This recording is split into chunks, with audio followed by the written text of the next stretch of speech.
It's game 2 of the 3-game set this weekend as the Prowlers look to win their second straight.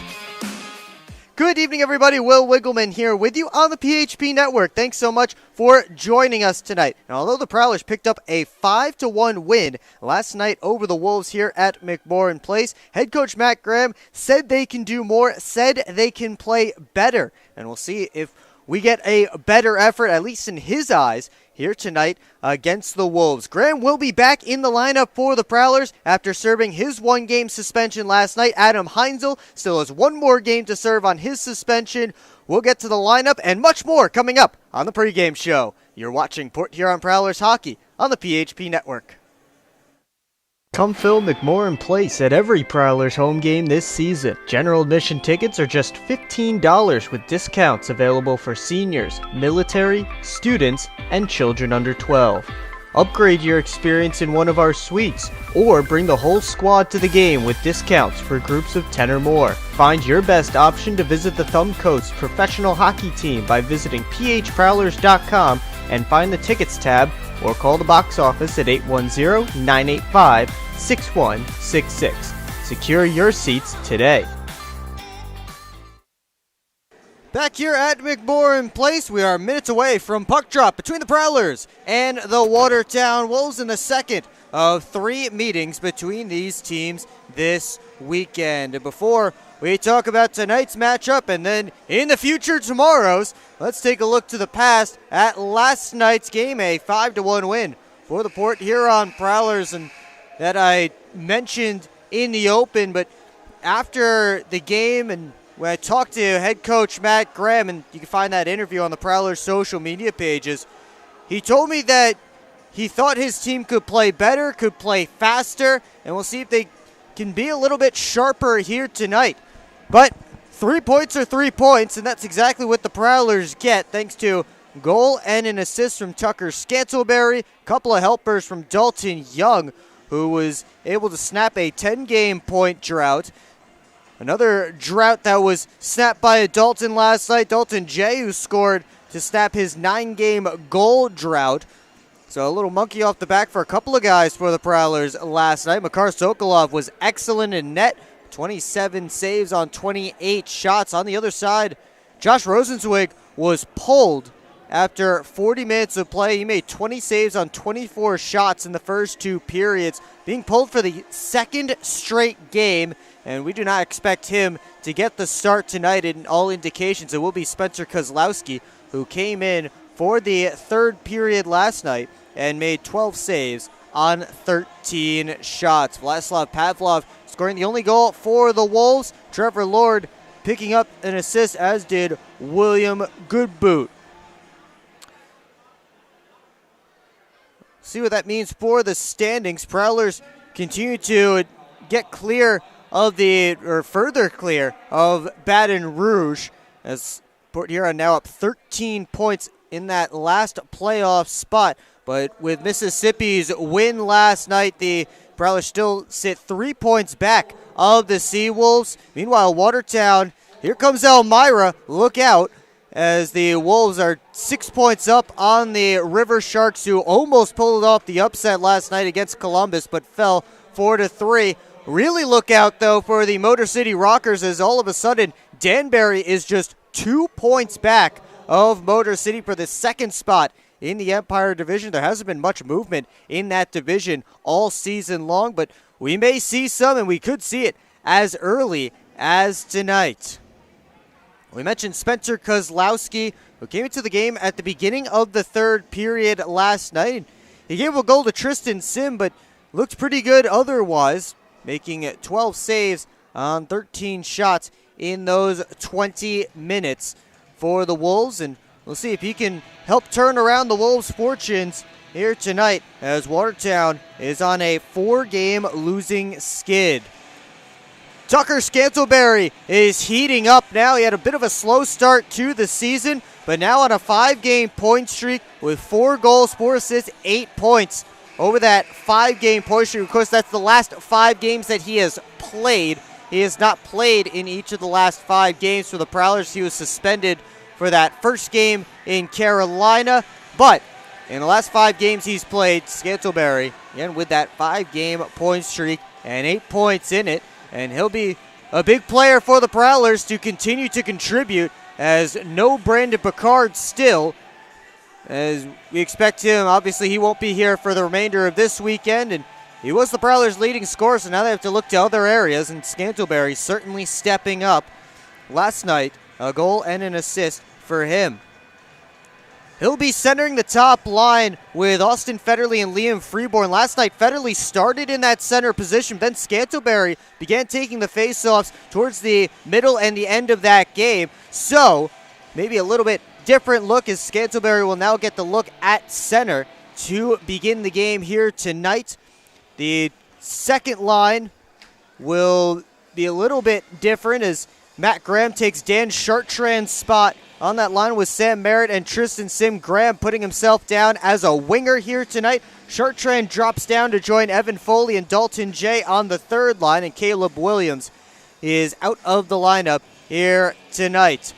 On defense, similar pairings as, they're the same pairings as Mitch Jones and Alex Johnson back together, Dalton Young and Braden Deck, and Brian Parsons and Frank Schumacher, both of whom were +3 in last night's game, as they will again be back together as they have so often this season. And in net for the Prowlers tonight, the return of Tucker Tynan, which is a big return for the Prowlers in between the pipes, as now they're back to 3 goaltenders, but Tynan certainly the best numbers out of the 3 of them, as we are waiting on the Wolves to take the ice. They're standing down there by the door but haven't taken the ice. They should have taken the ice already, so waiting on Watertown so that we can begin the pregame ceremonies here at McMorran Place and announce the Prowlers starting lineup, which we have yet to receive, so we'll learn it along with all of you back home all at the same time. Really not sure what the delay is maybe Watertown waiting for their goaltender Spencer Kozlowski to work his way out of the locker room to join the team and lead them out onto the ice. So we're about set for the second game of this 3-game set between the Prowlers and the Wolves. If you're just joining us, welcome in on the PHP Network. We're just about set for puck drop. Prowlers took last night's game 5-1. And they look to continue that and pick up their second straight victory tonight. Prowlers now 5-4-1 here at McMorran Place. The Wolves have just 1 win away from home in 11 opportunities, as 7 of their 8 victories this season have come in Watertown. And let's send you down to ice level for tonight's starting lineup.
Merritt back on the anthem tonight here at McMorran Place. Your orthopedic associates starting lineup for the Prowlers. It is that top line of Federly, Scantleberry, and Freeborn. Dalton Young and Braden Deck on the back end. And the starting goaltender for the Prowlers is Tucker Tynan, as he is back after spending some time with Fayetteville in the SPHL and then the last couple weeks on IR.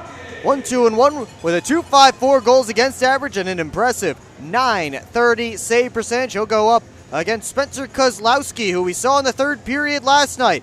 .443 goals against average and an .885 save percentage to go along with a 3-8-0 record. So Tynan coming back, that makes the Prowlers up to 3 goaltenders again. And he will get another opportunity here. And you see his stats compared to his record, it doesn't really line up. This is impressive goals against average and impressive save percentage, but the record with just 1 win in 4 games, not exactly adding up. We'll see if he can pick up win number 2 on the year here tonight. As we're underway, the Wolves have Blacksmith, Leeson, and Mercurio out there with Doyle and Gingrich. 2 Wolves have both blown tires early on. Here's Federly trying the Michigan. He couldn't lift it up, though. He gets it to the point. Deck wristed it through, caromed around, and it's cleared out. Long lead pass on to Mercurio. Kick save by Tynan. The first one of the game is a difficult one. Blacksmith works his way back in, as the Wolves have, at least for now, separated Tate Leeson and Trevor Lord, who were together on the top line last night. They had a couple of different wingers, but along with them, but as Merritt fires one that stopped by Kozlowski, they were able to get a goal that belonged to Pavlov, who was on that line for most of the night. We also saw Dakota Seaman get time there. Playing it at his own end is Ivan Sergiev. And now the Wolves wait for the breakout to develop. Sergiev has it again. He'll fire a rink-wide feed on for Lord. Pulls up, tried to put it towards the net. It was partially blocked, and Foley sends Graham out. Now Sim with a wrist shot, rose it high. Lord has it again. He's knocked to the ice. Foley sends Jay in. Couldn't pull it up to the forehand before it was knocked away. Dustin Henning, the Wolves captain, who we chatted with earlier today. We'll see that interview during the first intermission report, so make sure you stick around after these first 20 minutes are done to hear from former Prowlers captain and current Wolves captain, Dustin Henning. There's Chartrand in the corner. To a side scrum there. Good boot, also digging for that puck. Now 3 Wolves involved. Parsons gets it, goes deep to Schumacher, kicked by Kozlowski. He'll find it again and cover up for a whistle and a face-off. Our first whistle of the game, just over 2 minutes into period number 1. Still no score. Tucker Tynan's made a couple of good saves already down on that right side, watching on the YouTube stream. Prowlers send the top line back out there. Off the draw, it comes back to Alex Johnson. He'll send it down the wall. Scantleberry and Doyle came together. Scantleberry turning away in the corner all the way around the net. Still curling away from Doyle. Freeborn takes the puck now. Up to Jones, has space, fires, and he missed it wide. They let the cannon go. Couldn't find the target, though. Gingrich with a backhander out of the zone. Quick up by the Prowlers as the Wolves were in the midst of a change. Gingrich sends it up the wall. Jones keeps it in only momentarily. It's chopped out. Now Leeson has Mercurio going to net, tried to get it there, too far ahead, and Tynan will stick it to the corner. Mercurio tried to center. Pops out in front where Freeborn will rescue it. Get it to neutral ice. Picked up by Blacksmith. He absorbed contact from Alex Johnson. Puck bounces to neutral ice as Leeson works back in. Jones spinning with the puck now.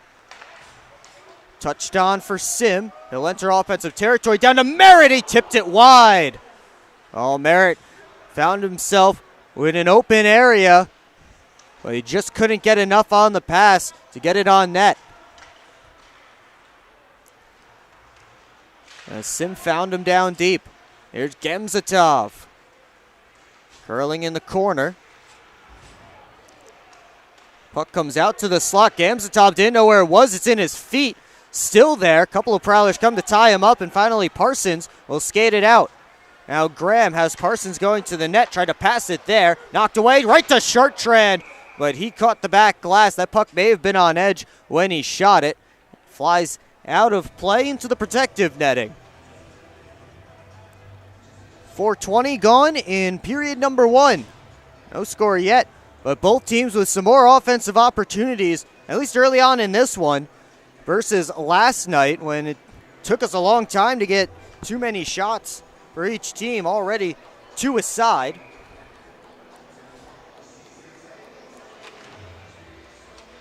Henning and Jay battling to get to that puck. Henning tried to kick it up the boards. Young bounced it back.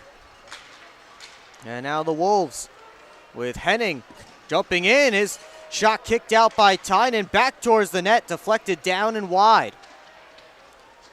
Gemzatov, after that puck, he'll pick it up. Now coming up the boards and finding it is Chartrand. Jay couldn't put it towards the net. Gemzatov plays it off the glass and back to center. Young, who had 2 assists last night, 2 primary assists for that matter. It's dumped in on Tynan. He's out to play it.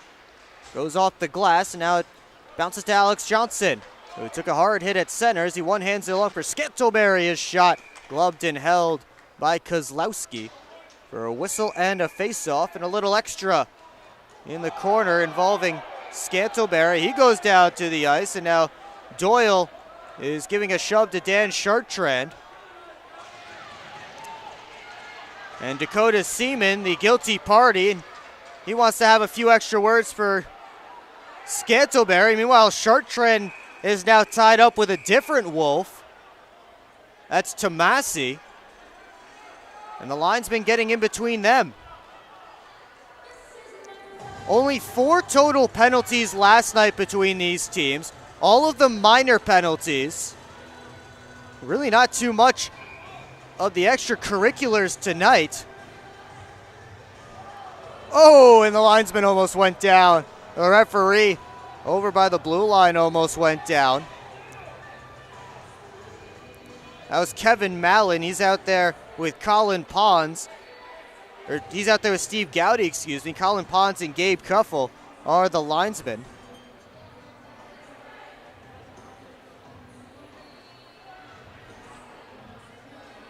Now Scantlebury stepping into the penalty box.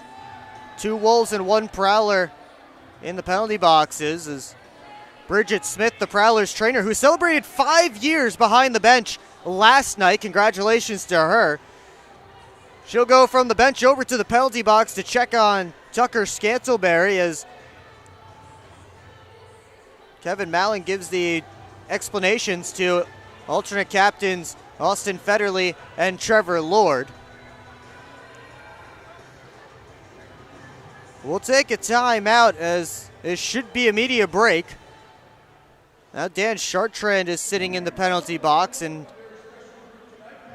we'll see if anything is extra or if we're all evened up. It looks like we're all evened up, and it looks like we won't be going to this media timeout. So what looked like was going to be a Prowlers power play originally has now been evened up, and now we will get an offensive zone face-off, and the Prowlers faithful giving it to Steve Gowdy, who wasn't even the referee who made the call, but fans see stripes and they see blood, and they'll get on the referees no matter who it is. Jones off the draw. He hit a body in front. That was Doyle. Jones will send it back to Alex Johnson. Jones has it again. Puck ends up coming all the way across to Sim, who's filling in on this line for Scantlebury in the box. Out there with Federly and Freeborn. Federly almost cut that one off. Instead, the Wolves are able to get out. Blacksmith, a little toe drag. He shot it wide. Puck behind the net. And Johnson able to get it out. That puck will slide all the way down, but icing waved off, so the Prowlers get a change. A quick up to Blacksmith. He touches it along for Leeson, who steps around to hit. Tried to center, but played it off the back of the cage. Now it's Merritt flying out. Has Jay, gives it to him, gets it back, and he tried to put it right in front, nobody home. Puck drops for Frank Schumacher. Now Parsons, rink wide feed, it bounces over Schmidt's stick. Here's Jay. Jay and Schmidt come into the corner hard together. Now Graham in on the forecheck. Merritt bounces it back to Graham in front. But he and Jay got their signals crossed a little bit. That puck will come all the way down. Icing will be called this time. And with 13:09 left to go in period number 1, we'll take a timeout. Or at least we are scheduled to. I wonder if they did take that TB timeout and I missed it. I apologize to our sponsors. But officially it's Tomasi and Chartrain who get matching holding penalties, and then Seaman gets roughing. Scantlebury gets unsportsmanlike conduct, and now we will indeed go to our first media timeout, and the sponsors will get a smile on their face because their commercials will be played. You're watching Port Huron Prowlers Hockey on the PHP Network. I'm proud to serve farmers because everything they do matters. If I could choose one word to describe a farmer, I would say essential. Dedicated. Enterprising. The most creative people. They're providing food for the rest of the world. Some of the qualities I look for when hiring is personality, perseverance, someone that's determined. We want to be able to hire someone that understands what we're supporting, and ultimately that's the grower. Come fill McMorran Place at every Prowlers home game this season. General admission tickets are just $15 with discounts available for seniors, military, students, and children under 12.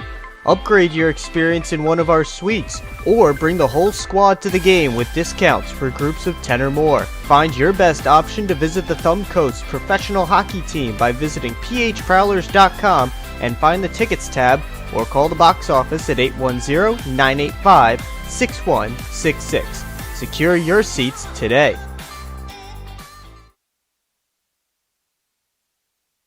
Back here in Port Huron, 13:08 left to go in period number 1.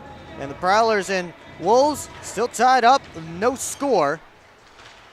Prowlers get the offensive zone face-off. All 4 players still sitting in the penalty boxes. Now Lord with a steal and a step. Foley coming back. He's able to take it away and keep the Wolves' leading scorer from getting a shot on net. Here's Freeborn over towards Johnson. His rising shot off the chest of Spencer Kozlowski. Gemzatov gives it to Blacksmith. His shot went wide. I think Tynan did get a piece of it. Now Henning keeps it in at the point. Tipped down deep as I think it was Gamzatov who got a piece of it. Quick shot from the outside, blocked nicely by Johnson. That allows Freeborn to go the other direction. Over to Jones, winds, fakes, and now his wrist shot is eaten up by the stick of Dustin Henning and will fly out of play with 12:11 left to go in the opening period.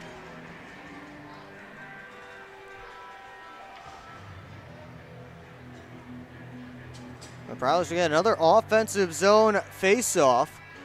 We saw a good back check earlier in that sequence from Evan Foley, keeping Trevor Lord from getting a shot off when he had a step. Of course, Lord leading the Wolves with 23 assists, 38 points, and tied for the team lead, 15 goals.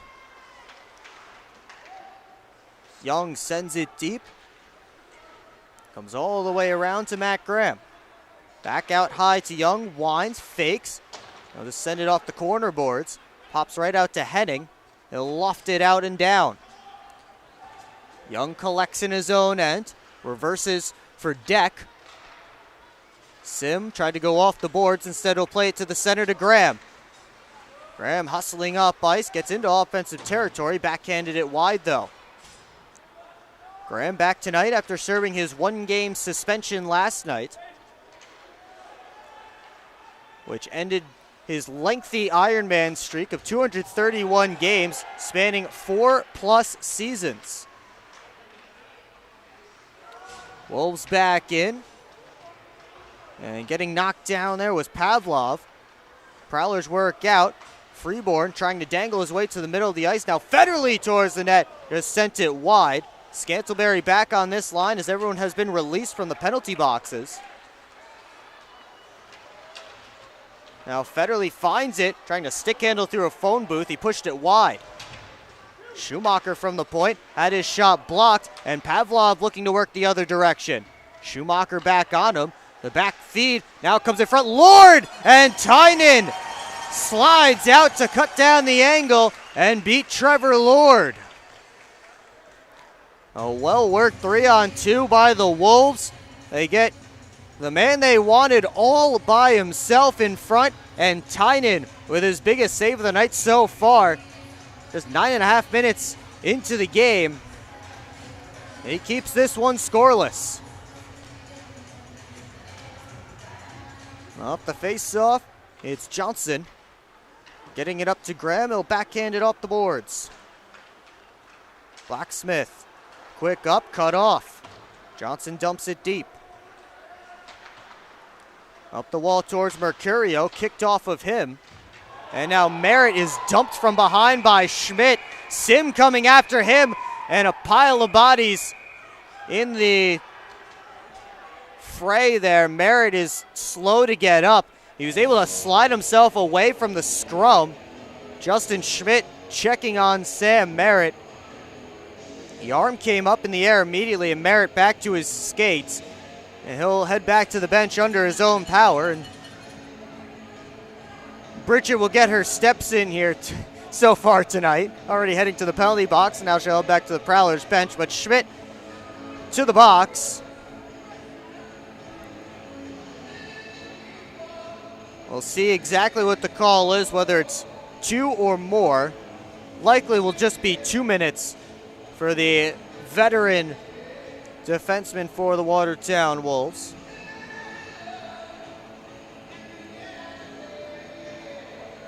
Nothing up on the board yet, but Schmidt with 90 penalty minutes coming into this game so far this year. That's not the most on his team, though. That belongs to Trevor Lord, who has 120. I guess he has to lead in just about every single category, which he does in every category, basically except for plus minus. It will be a 2-minute power play for the Port Huron Prowlers. Their first quality power play of the night. They were 0 for 3 last night, still rocking with the 5th-ranked power play in the FPHL. Freeborn walks it, gives to Johnson. Is the top unit for the Prowlers as the backhander ends up on the far side boards, and Henning gets it out. Freeborn across to Scantlebury, tried to pick it up off the wall. He couldn't do so, and this time it's cleared all the way down to Tynan. Foley kicks it out. Freeborn skates into it. He's forced back by Tomasi, who will now go off for a change. That was Botero, excuse me. Scantlebury works in, looking for Foley. Sent it towards the crease, and Leeson just taps it to his goaltender. And Kozlowski will cover up for whistle and a face-off. Prowlers switching up the unit, and Sam Merritt leads his group out there. He's there with Graham, Sim, Jay, and Federly. This is the second unit for the Prowlers on this first period power play. And we'll have the rest of the man advantage for you when we come back. You're watching Port Huron Prowlers hockey on the PHP Network.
.11 left on the Prowlers power play. Still looking for our first goal with 9:22 left to go in the Munger Physical Therapy first period.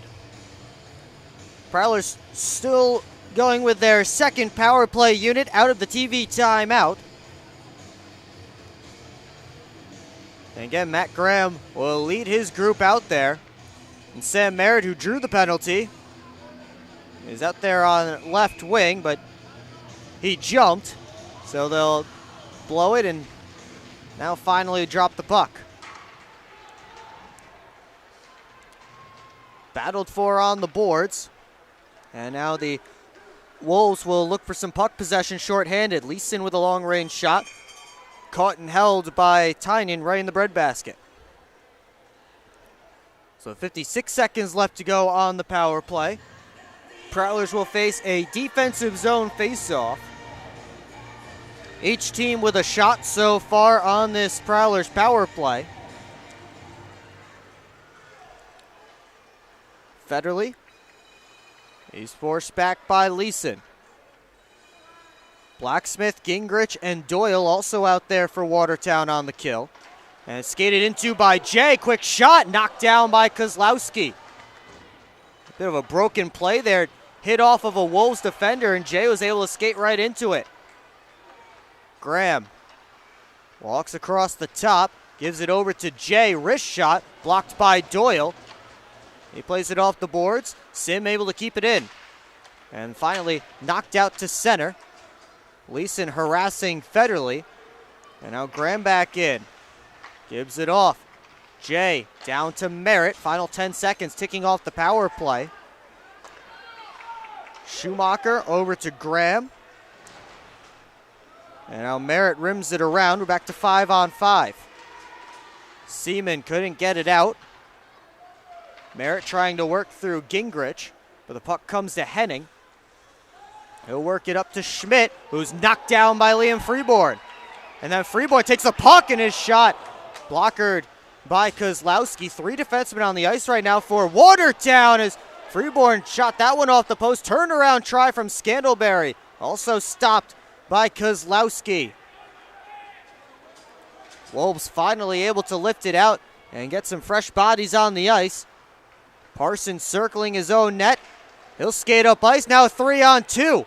Freeborn down towards Parsons. Knocked down by Kozlowski. He'll get the glove on top for a whistle and a face-off. And Brian Parsons turned what was a 3-on-4 into a 3-on-2 with his skating as he split a couple of Wolves right at his own blue line. And he turned that one into an odd man rush very quickly for the Prowlers. They got a good chance off. Still no score. Prowlers getting a couple of shots there on that power play. 4 to be exact, I believe. That shot wristed through, knocked down by traffic in front. And it's pulled back to center by Lord. Henning tried to send it in. It was taken away. And now it's Nico Hemming. So Dustin Henning and Nico Hemming out there on the ice together.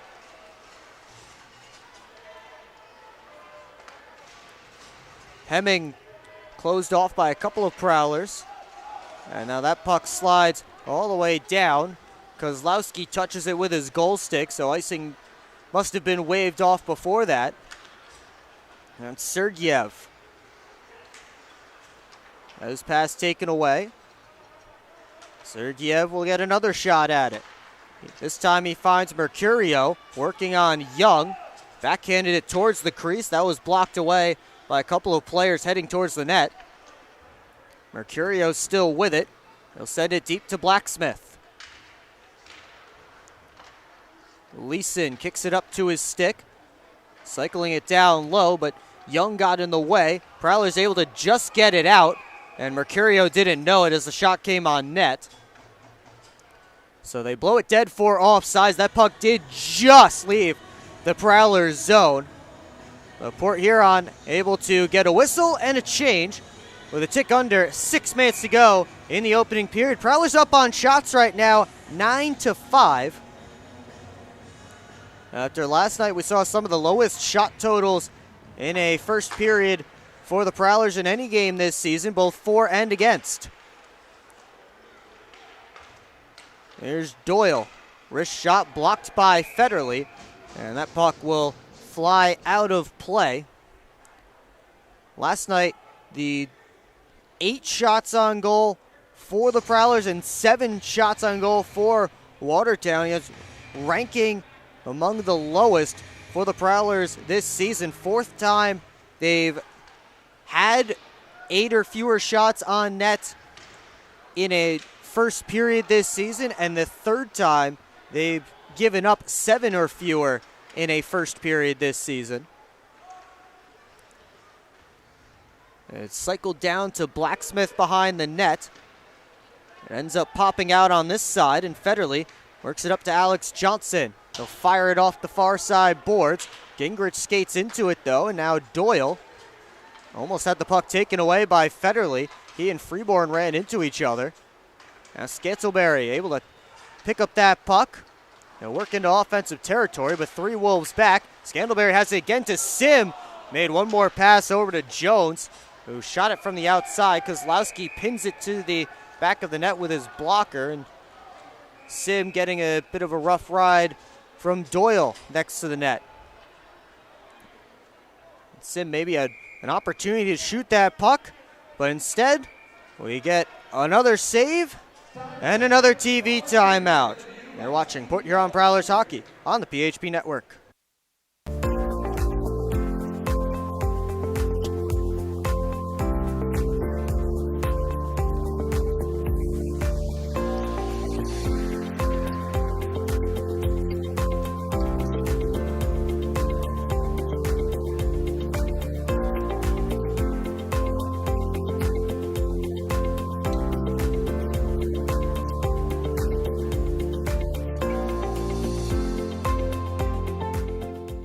At Hungry Howie's, we're famous for flavor, and this is our Chief Flavor Officer. Every hour of every day, our CFO obsesses over the tastiest ingredients, combining them to create new flavor combinations your taste buds never knew they needed. Until now.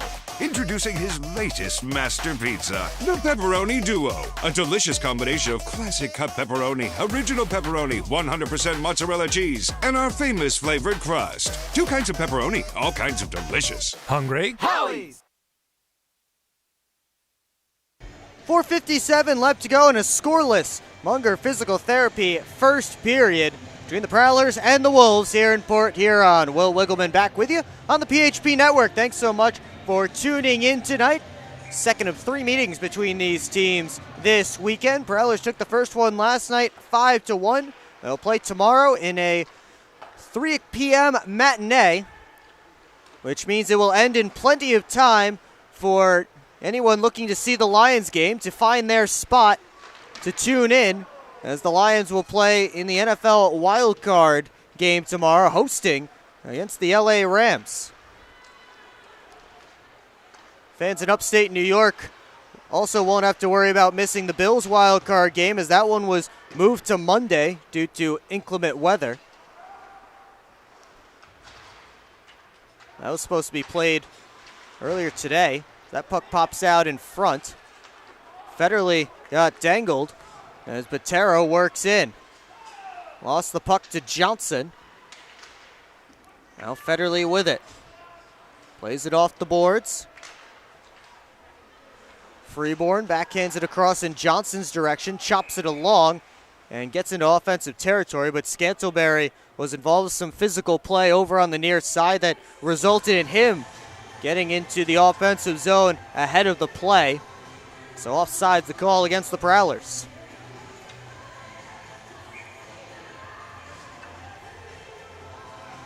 Scantlebury to take this draw against Trevor Lord.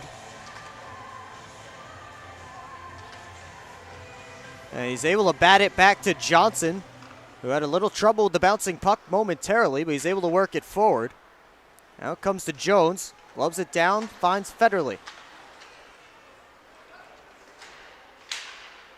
They continue to chop it along. Leeson gloved it and was going in on net, but offsides the call against the Wolves. So this time the faceoff will come just outside of Prowlers territory. Lord and Scantlebury to draw again. Scantlebury wins this one back clean. Pass to Johnson, ramps up off his stick, bounces in front and knocked away by Jones. Wrist shot through traffic, slides wide. Freeborn skating out, 3 aside as they hit the line just barely onside. The Wolves bench disagrees, but it won't matter now as the puck's back to neutral ice. Kozlowski forced to cover that dump in. So the Prowlers will get an offensive zone face-off with 3:04 left to go in this opening period. Pace is slowed down just a bit. Certainly slower than last night. Last night felt like a very quick first period. Tonight, some more whistles than we saw last night. It's nice to see a bigger crowd here as well versus last night. As, of course, snowstorm here in Port Huron prevented a lot of people from getting here. Tonight, looks like a bit of a bigger group, which is nice to see. Comes up to Mercurio, able to play it in, but offsides again are the Wolves as Tate Leeson was going in on net. Leeson flew through, had a step on one of the Prowlers defenders. Mercurio found him. But we get yet another offside here in this first period. And the faceoff will come over to the near side. Merritt and Blacksmith to take it. They tie up. Blacksmith able to muscle it back to Doyle. He'll retreat behind his own net, watched by Sam Merritt. So we approach 2.5 minutes to go in the opening period. Blacksmith lost it, but it comes right back to Doyle. That was Tristan Sim causing the disruption. Wolves fly in. Leeson had the puck knocked right off his stick and sent back to center. Blacksmith, cross-ice feed. That was tipped away by a Prowler stick out of play. Neither team really able to get too much going offensively in the last couple minutes or so. Shots on goal are 10-7. Only 3 shots in the last, say, 6.5 minutes, roughly.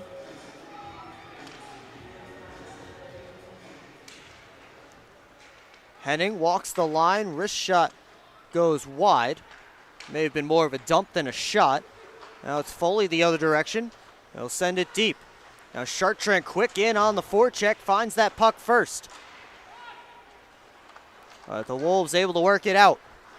Jones tried to step in front of Seaman. Seaman behind the net.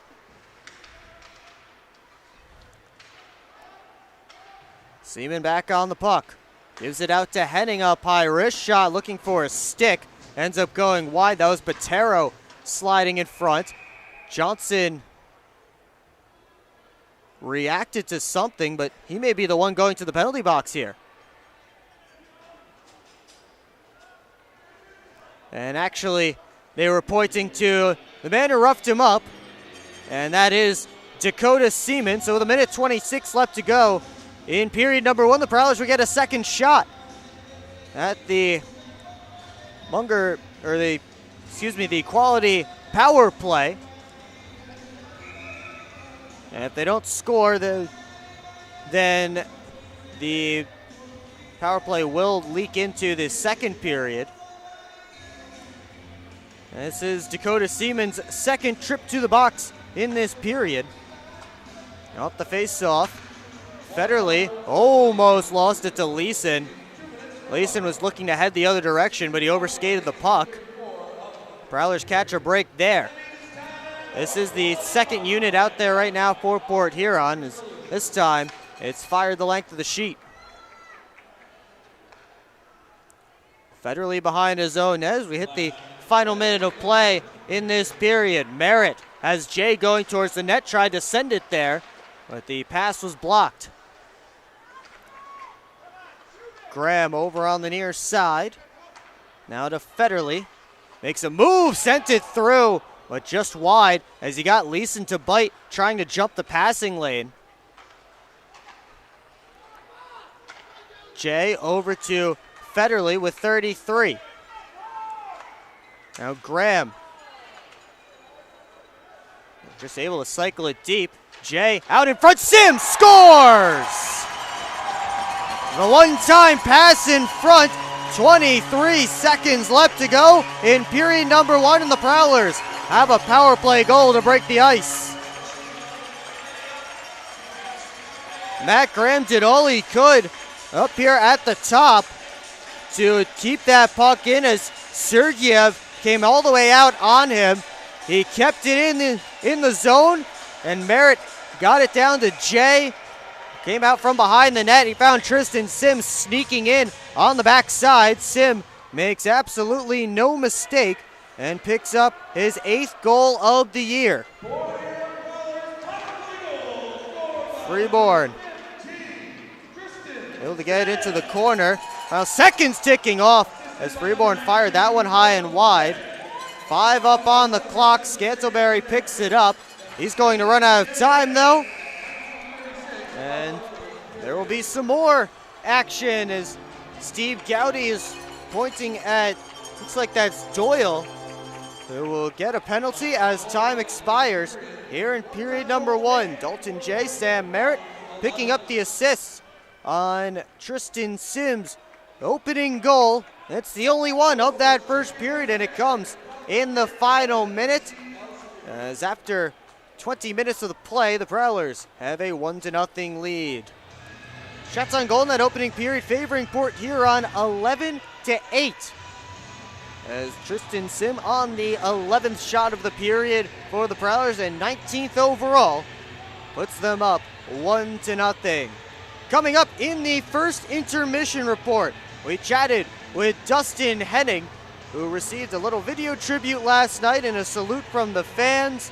We talked with him about his time in Port Huron, at least his second stint over the past 3 seasons, and also wearing the captain's C and his return to Port Huron last night. We get his thoughts on all that. We also take a look at some storylines around the FPHL, and that includes a big suspension that came out today. We'll have it all for you coming up on the first intermission report, and we'll have it for you here on the PHP Network. Well, new year, get your new gear from the Port Huron Prowlers team store. Features shirts, hats, decorations, and more. With new merch coming in all season long, brand new lace-ups have just come in. You can also get your Taylor Swift themed Prowlers era shirts as well. And you can get them by finding us on the west end of McMorran Arena at every home game all season long, or online anytime at prowlersmerch.com. You can scan the QR code on your screen now to visit the online shop. Look your po-ho best with gear from the Prowlers team store. 1-0 Port Huron through 20 minutes of play here at McMorran Place. And when we come back, we hear from Dustin Henning. You're watching Port Huron Prowlers hockey on the PHP Network.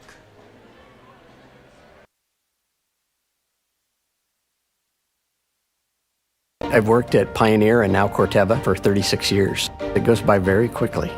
This is a pretty noble profession where you're giving back to humanity.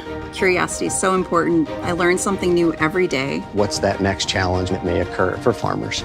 You do really feel like you've got an impact on what's coming. I can see how we're making things better. And we have the best solutions for our farmers. And I think we're here to feed and fuel the world. I'm proud to be part of that culture, and I'm proud to be part of the company.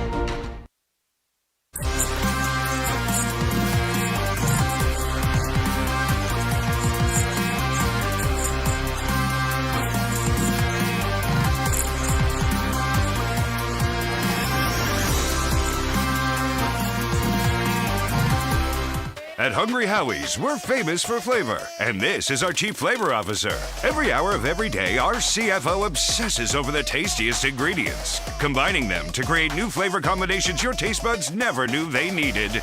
Until now. Introducing his latest master pizza, the Pepperoni Duo. A delicious combination of classic cut pepperoni, original pepperoni, 100% mozzarella cheese, and our famous flavored crust. 2 kinds of pepperoni, all kinds of delicious. Hungry? Howie's!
Keep up with your Prowlers all season long on social media. Follow us on Facebook at the Port Huron Prowlers, Instagram at PH Prowlers, and Twitter at PH Prowlers. And you can find more information on our website, phprowlers.com.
They're seriously not even that much better than you.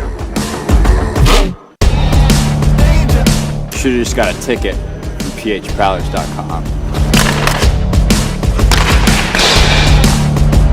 I should have just bought tickets at phprowlers.com. I got it! I should have just got a ticket at phprowlers.com. I should have got a ticket at phprowlers.com. should have just got tickets. At phprowlers.com.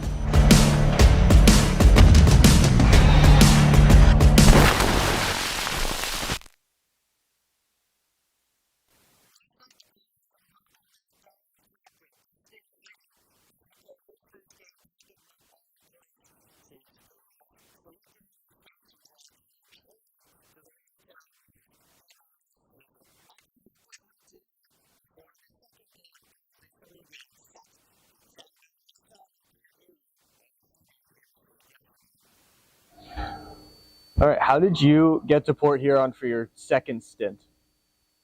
I called up one of my old teammates and friends, Joe Pace, and I was at the end of my season in Jackson, Wyoming, playing Senior A, and just wanted to come visit. He told me to pack my gear just in case, and I came out, had a couple practices in, and then ended up in the lineup. He just liked what he saw from you in practice. Yeah, I guess. I don't know why. And then your first season back was that weird COVID year. What was that season like? Brief. It was, only a handful of teams. I don't know. I was only around for 8 games of that, so just the very tail end of it. I missed out on the heart of it, I guess. The next year, you got named the captain. What do you remember about getting the C? Just how humbling it was. Johnny had already been captain. There was plenty of guys, returners to the team, and the fact that those guys really only knew me for 8 games of the end of a strange season and decided to call me in and have me play that role. Basically, they learned enough about me in 8 games to decide that I was worthy of that. So it was just very humbling. And how did you feel that helped you, in the locker room, just being a leader on that team? What were you able to do in that role?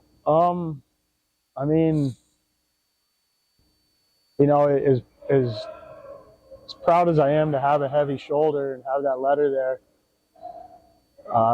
whether it's there or not, it doesn't change the way I play the game and the way I, you don't need a letter to lead.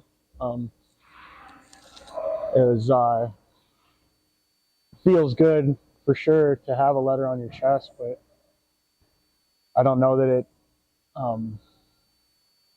made the way that I decided to put the effort in to lead this team.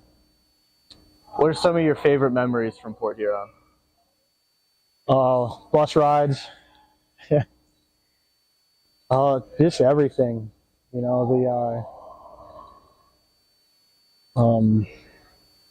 Just the way things have progressed. I was in the lineup opening night of the inaugural season, wearing number 49 and black helmet, black gloves, because uniforms weren't in yet, like full uniforms, and just the way that it's progressed has just been a lot of fun. It's a fun, I guess, ongoing memory to go from that to having cheerleaders and fire blasters and the fan base and just things like that. It's been fun to watch it grow. That's kind of a fun memory for me. You mentioned the bus rides. Who's your favorite person to sit next to on the bus? Gerald, the bus driver. My man Will. Right behind Gerald. Yeah, right behind Gerald. Sorry, favorite and most entertaining are 2 different things. That's true. Both boxes can be checked.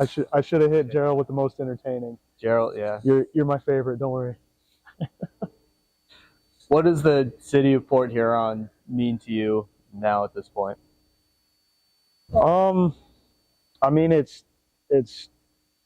It's a home of mine. It's somewhere I feel comfortable. Feels good to come back to. It was nice entering this building yesterday and getting smiles and nods from, not just my teammates and, the ice crew, the custodians, even just the random guy that walks around here during morning skate. Never got his name, but the recognized nod from him. It's kind of nice. And you get the tribute last night. Fans get a chance to thank you for your time. What were you feeling in that moment when that happened? Got a little misty in the eyes. It was unexpected. I didn't even cross my mind that something like that might happen. So getting some recognition, trying to figure out how you found all 4 goals. It must have taken some work. A little bit. I've played here for 6 different seasons, and you'd only come up with 25 seconds of highlights. Should say something. It's just a real nice, memorable moment. Yeah, really appreciate it. All right, thank you.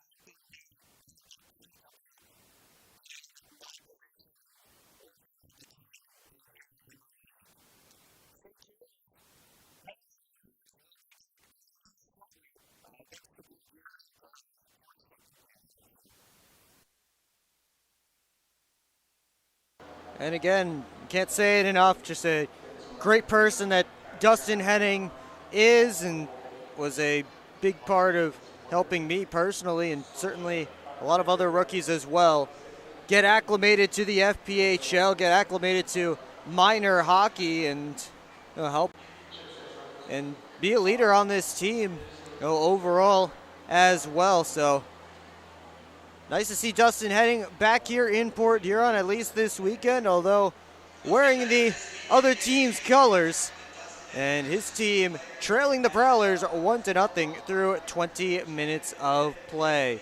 Before we take a look back at that opening period, let's take a look at the out-of-town scoreboard, which doesn't have any scores on it as of yet, as all 4 other games in the league tonight are just getting set to drop the puck within the next 5 minutes or so.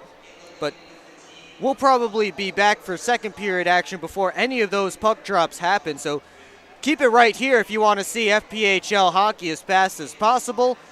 But the Rockers are in Blue Ridge to take on the Bobcats after getting blasted 7-1 last night by the Bobcats. As we have all rematches here around the FPHL. The Black Bears gave up a multi-goal lead last night to lose in a shootout to the Danbury Hat-Tricks. They do it again tonight in Danbury.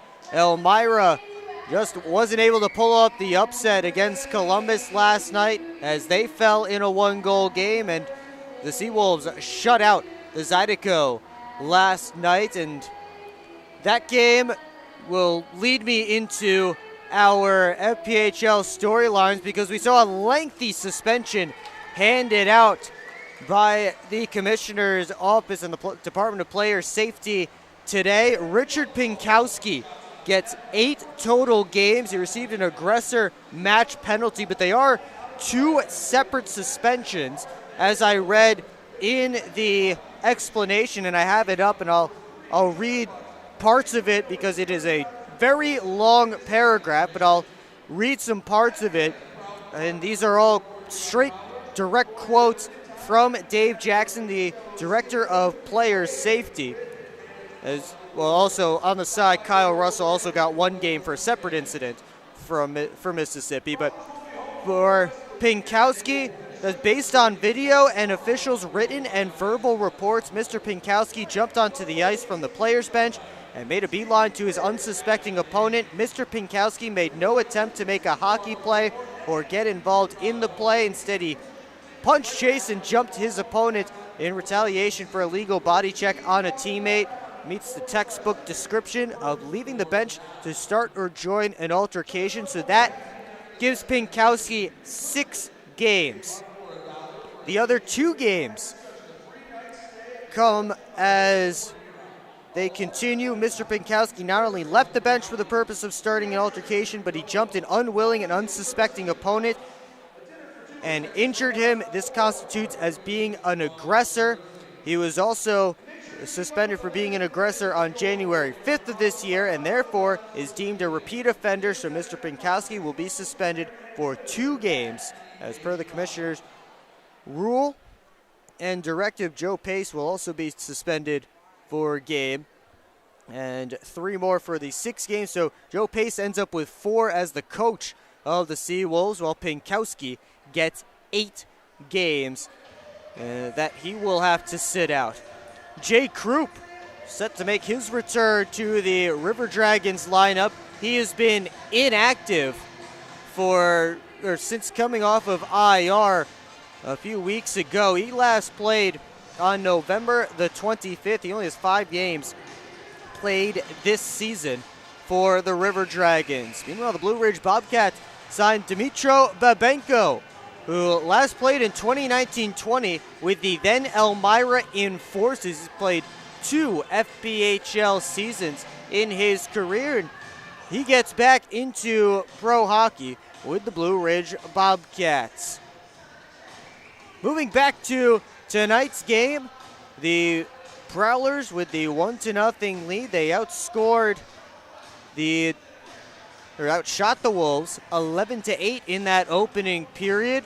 Prowlers went 1 for 2 on the power play, and they'll have their 3rd man advantage of the night when the second period begins. We'll get to that in just a little bit, as there was a penalty assessed right as the time expired. Wolves already up to 10 penalty minutes in this game. There were only 8 total between the 2 teams last night, and now the Wolves by themselves already have 10, so a little bit more to do on the penalty sheet here in tonight's game versus last night already. So we get set for second period action. The Prowlers take the ice, and the Prowlers starting goaltender tonight, Tucker Tynan, is involved in our PHP Network trivia question, as he and Josh Rosenzweig, who was the starter last night for Watertown, were teammates in juniors. What team did they play on together? I'm not even going to give you the league either. No hints on this one, as I am a cruel, cruel man, as fans in the arena learned last night during a game of higher or lower. But we want to know, what was the team that these 2 goaltenders played together on in juniors?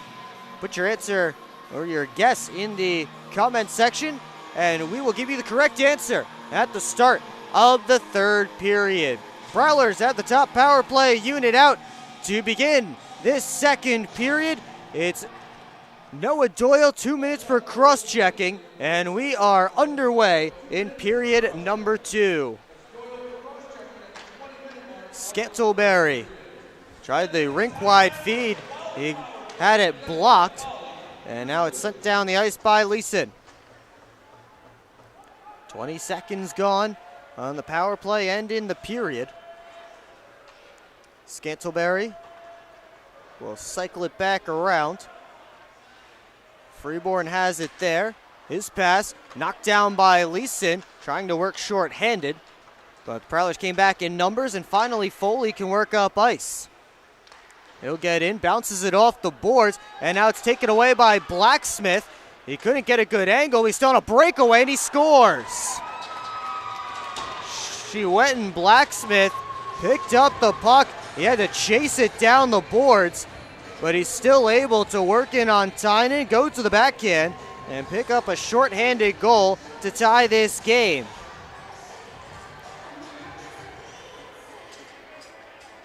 That is the 4th shorthanded goal of the season for the Wolves. It's the 2nd for Blacksmith, who now has 11 overall. Prowlers give up their 5th shorthanded goal of the year. They're still on the power play for the next minute. It's an unassisted goal for Shewetin Blacksmith. as Merritt flies in. He drops it off to Graham. Federly winds, gives over to Graham again. Seam pass looking for Jay. That was cut off and cleared. Fed up to Graham. Looking for Jay, knocked away. Now it's rimmed this side, and Federly will have to wait for it at center. Jay works back in, over to Graham.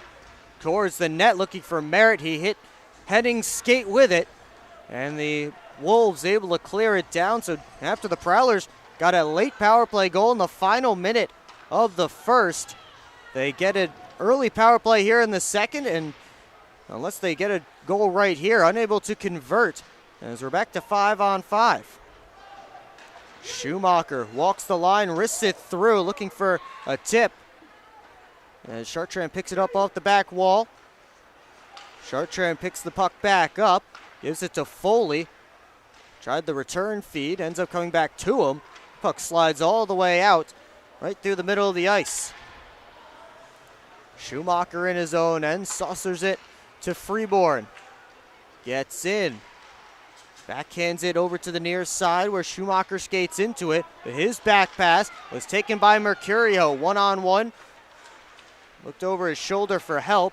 Ends up coming to neutral ice where Leeson plays it. Quick up to Lord. His pass cut off by Schumacher. Mercurio picks up the puck though, and now it's Schumacher with it as Parsons took the body. Chartrand bats it in. He'll head off for a change. 3 minutes gone in period number 2. It's a 1-1 score after Chouette and Blacksmith got an early one shorthanded.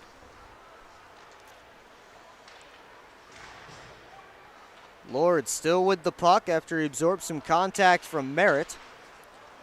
Lord down to the ice again, still with the puck. Again, the arm is up in the air for a penalty. And now the Prowlers will go shorthanded for the first time in this game. Slashing is the signal.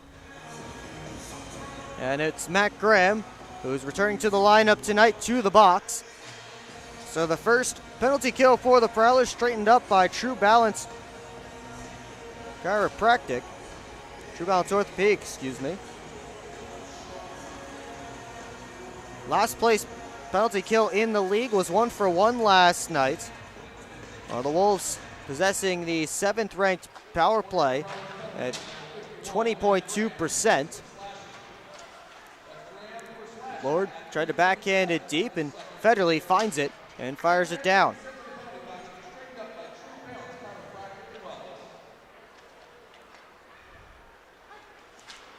Leeson makes a move. Works in, feeds it over to Mercurio. Leeson back to his skates. Sent a pass that ends up at the point. Quickly up to Mercurio. Drops for Lord, walks in, his shot blocked by Scantleberry.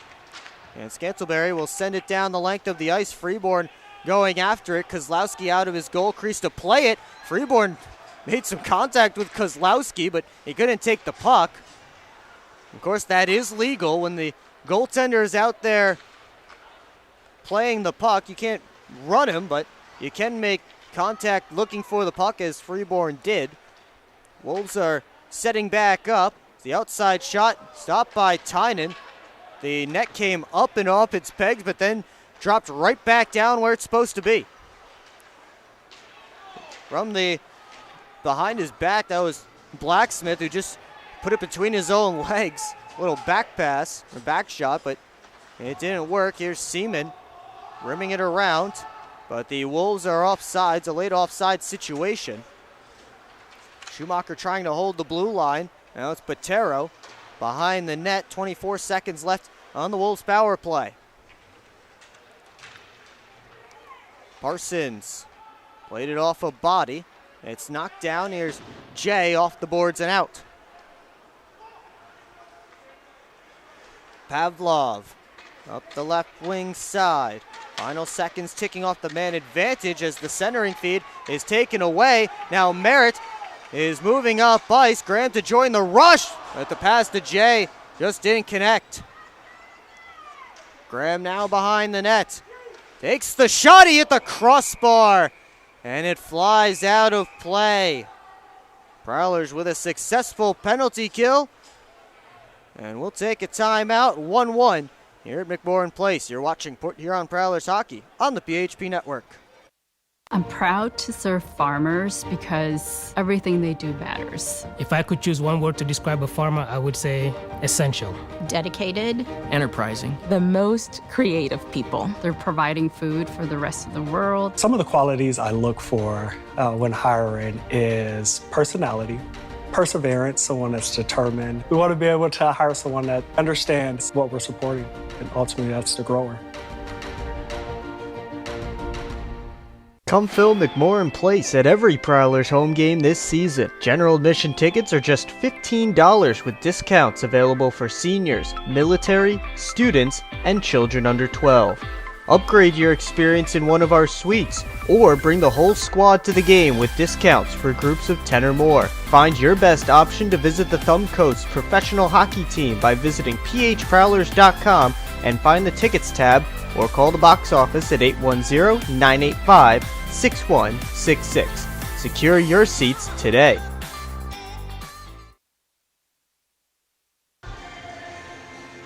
.540 gone in the Hungry Howie's second period. Prowlers trailing on shots 3-0. Both teams with a power play, and the Wolves scored on the Prowlers' man advantage but couldn't score on their own. It's 1-1. Off the faceoff, Graham slides it deep. Jones in tight. And Kozlowski able to hang on for a whistle, as Mitch Jones jumped in from his defensive position to get involved in that play. Jones will line up right at the top of the circle. Merritt hoping to win it there, but instead it's won back by Blacksmith. Leeson backhands it out. Leeson skates back into it, and he'll dump it in. Johnson up the wall looking for Sim. He has it, gives the return feed. Johnson lost the handle, and now Merritt scoops it back up. Dumped around, Kozlowski out of his goal crease. Henning plays it away from Graham, who was in hard on the forecheck. The handoff comes, and pass towards Mercurio was knocked away. That was good boot jumping into the play. Young sends it over to the near side. Foley hustling after it. He'll chop it out. And the Wolves captain will take that dump from the Prowlers captain and tried to send it into Prowler territory, but the whistle blew, and there's a penalty coming up, and it's going against Watertown. It's Nico Hemming. I didn't see what happened. It must have been behind the play, away from the puck. Nico Hemming, who didn't see much ice time last night. He's been on and off the roster at times this year. He was signed to a PTO yesterday before the game. He'll pick up penalty minutes 8 and 9 on the season. And the Prowlers will go back to the quality power play. They'll send out the top unit. And it's too many men on the ice is the call against the Wolves. So no penalty minutes going up on Hemming's stats. He's just serving the bench minor. Prowlers have Foley going to the net now. Backhander right through the crease from Scantlebury. So the Wolves were looking to move out the other direction shorthanded. Prowlers were able to get it back. Got a good opportunity as Foley turned it over, and Tomasi sends it down. 40 seconds gone on the Prowlers power play. Tynan goes off the glass. Freeborn trying to move up ice. He gets it to Scantlebury, who drops it to Mitch Jones. They play catch. Jones walks, looking for a shooting lane. He'll fire, and it's gloved by Kozlowski for a whistle and a face-off. Minute 3 left on the Prowlers power play.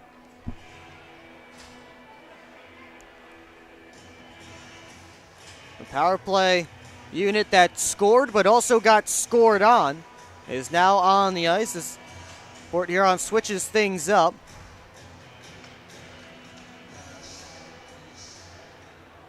Graham fed it down deep. Here's Merritt behind the net. Curls away from pressure. Still holding on to the puck. They'll give it to Jay. He scored a goal last night.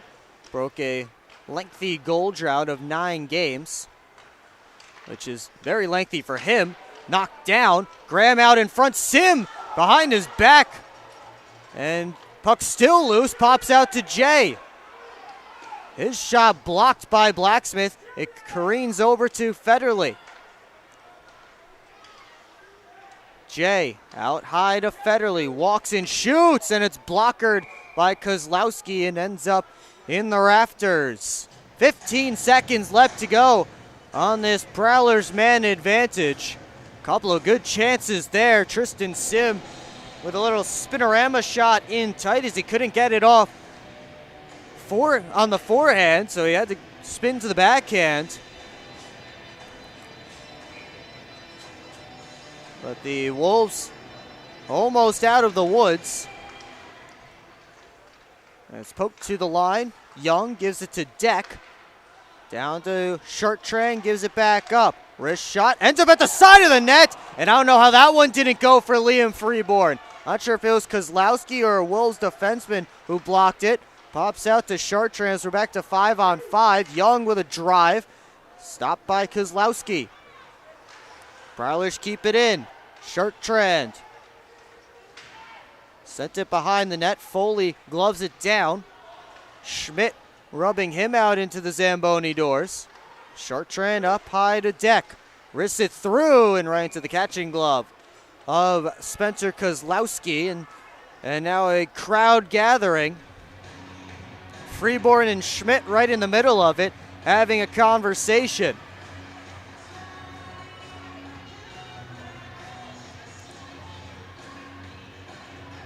And now Nico Hemming getting involved as well. Everybody separated. We'll get some fresh bodies for both sides with 10:49 left to go in the second period. Pretty good shift there for the Prowlers. They were able to maintain control in the offensive zone right at the end of the power play and still get some opportunities.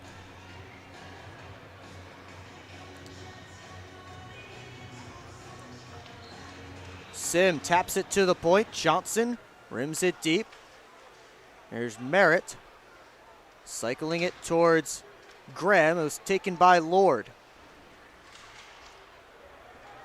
Trevor Lord into offensive territory. Gets in and has his shot stick to the corner by Tynan. Quick shot from the outside, knocked down. Drops to Graham, trying to feed Johnson, who ran into Henning. Now Johnson will get a change. The Prowlers enter offensive territory. Sim with a one-timer, stop the rebound. Kozlowski got that as well. Graham tried to whip it back out in front, taken away. Tristan Sim getting some opportunities after his goal. Now the other direction, it's backhanded wide by Goodboot. Goodboot has it again, couldn't put it towards the cage. Federly lays it off the glass and out.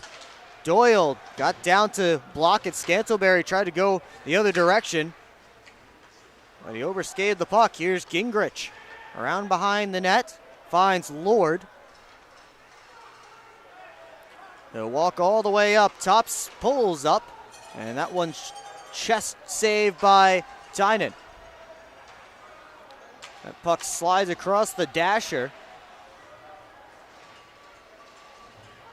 Pops out towards Lord. Stick handling towards net. Wrap around. Ends up coming all the way out of the zone. Not sure if Tynan actually made a save on that or not.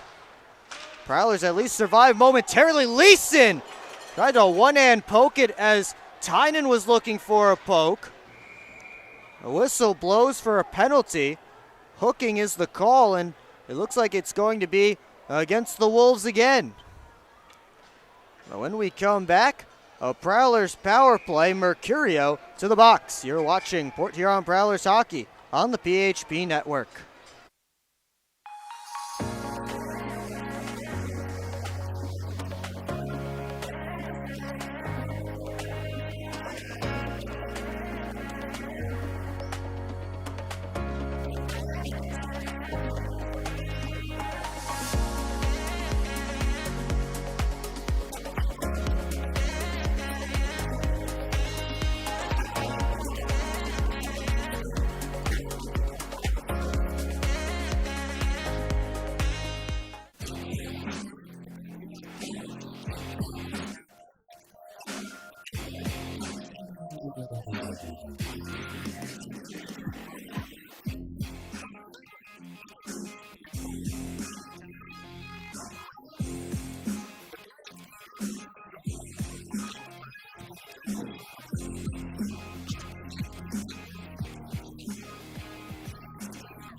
Prowlers power play with 8:59 left to go in the Hungry Howie's second period. Michael Mercurio off for 2 minutes for hooking. And the Watertown Wolves, who came into this weekend averaging the most penalty minutes per game in the FPHL at over 34 a game, are now up to 12. As we're just past the midway point of period 2 after a very low event game as far as penalties last night. Getting a little bit more here tonight. There's Federly walking the line. Gives it off to Jay. Prowlers start with the second unit. Federly over to Graham. Back to Federly. Down to Merritt. Save, score! Sam Merritt cashes in his own rebound. Second power play goal of the game for the Prowlers. They have a 2-0 lead, 2-1 lead.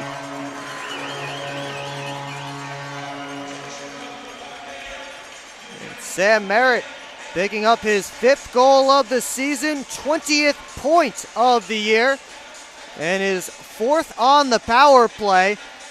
A beautiful look there to send the pass down low from Austin Federly, who looked like he wanted to shoot. Instead, he gives it off to Sam Merritt at the side of the net.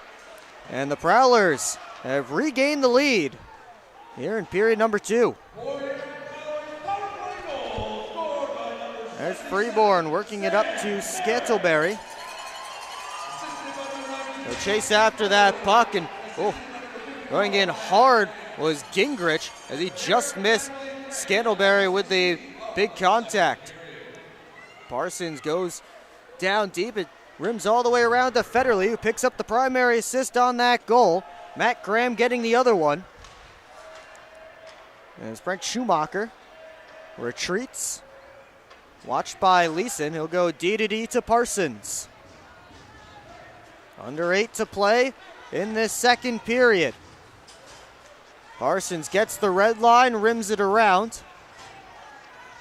And Merritt throws ahead, and he just caught a little bit of that Wolves player who's now down. Play continues, and now they'll stop it. I can't see who that is from here. It's tough to tell with the blue numbers on the blue sweaters here for the Wolves. Exactly who that is, we'll let you know as soon as I can figure it out. Whoever it is, he's back to his feet, and he wants a penalty.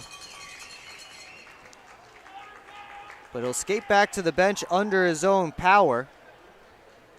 And looks to be number 12, William Goodboot, who's on the receiving end of that contact from Merritt. And again, looked like he turned away from the contact, same as Tucker Scantleberry on the play just moments before. But looked like Merritt caught just enough of Goodboot. He went in a little bit awkwardly. Now off the face-off, Jones drive, stopped partially by Kozlowski as it hit off his glove. Tynan will play it himself, fire it back down ice. Lord dumps it around behind Tucker Tynan. Now Johnson to Graham, touching it for Merritt. Merritt tried to make a move. He's dumped by Pavlov. Lord to Pavlov. Pulls up in offensive territory. Long-range try, blockered by Tynan. Rimmed around to the far side. Sim looking towards Graham. That was deflected away. Jones able to work it back to Johnson. Now on to Foley. Tipped it along. Jay steals that pass away, only partially though. Now Foley takes the puck. But we have a penalty coming against Dan Chartrand and the Prowlers. So now it's the Wolves' turn to the power play. Is this one turning into a special teams affair? Hooking the signal on Dan Chartrand. And the Wolves' power play goes back to work for the second time in this period.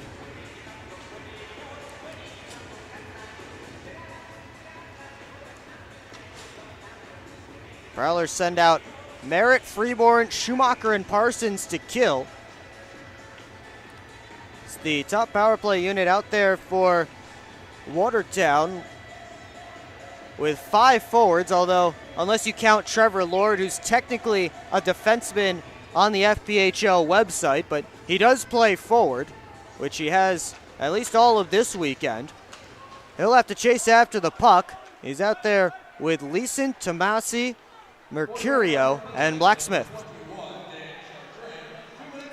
Tomasi gives it off to Mercurio. And his pass was to nobody, and Parsons will collect behind his own net and fire at the length of the ice. Mercurio has it again, watched by Jay. Now Lord tried to kick it up to his stick. That was taken by Parsons. And the stick knocked out of Matt Graham's hand. But it is Graham who is getting the penalty here. And another hooking call against the Prowlers, so it'll be 5-on-3 for the next minute and 21 seconds. And a big opportunity for the Wolves to tie this game. Prowlers sending out Johnson, Federly, and Foley. Wolves will keep out those same 5. Off the draw, Leeson jumps to it. Oh, Lord. Over to Mercurio. They play catch. Lord, one-timer, blocked by Foley painfully. He's back to his feet. A little bit hobbled. Bravely staying back in the play is a one-timer from Tomasi from about the goal line, hit the side of the cage. Pass comes down low and they score. It's Blacksmith in tight as the Wolves took advantage of being 2 men up to tie the game. They'll still be on a power play for 1 minute and 29 seconds. The first shot, the big one from Lord from the point, was blocked by Evan Foley. He got back to his feet, but the Wolves just played the numbers game there, and Blacksmith stepped out and was able to beat Tucker Tynan. This will now be 5-on-4. We're knotted up at 2. Blacksmith has his second of the game. He has the puck now. Fed it up to Mercurio, who gets it back from Lord. Mercurio one-timer, and Tynan has that one snuffed out.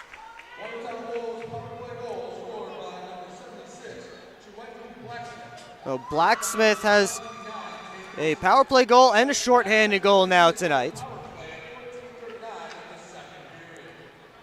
We will take a timeout as the Wolves have tied things up, and they'll still have 1:07 of power play time when we return. You're watching Port Huron Prowlers hockey on the PHP Network.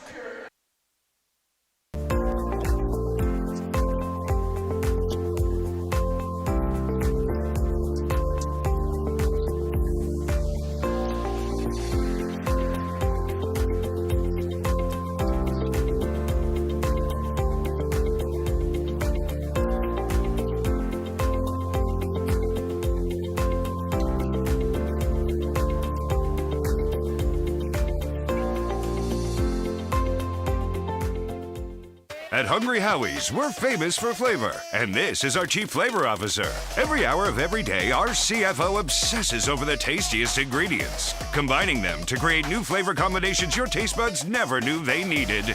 Until now. Introducing his latest master pizza, the Pepperoni Duo. A delicious combination of classic cut pepperoni, original pepperoni, 100% mozzarella cheese, and our famous flavored crust. 2 kinds of pepperoni, all kinds of delicious. Hungry? Howie's! A tick under, 5 to play in the Hungry Howie's second period. The Wolves already with 1 power play goal just moments ago. They're still on the man advantage for another minute and 7 seconds. And they keep most of that same group out there. Lord, Leeson, and Blacksmith and Mercurio still out there, but Doyle steps on to replace Samasi as Tynan handles the long-range try from Lord.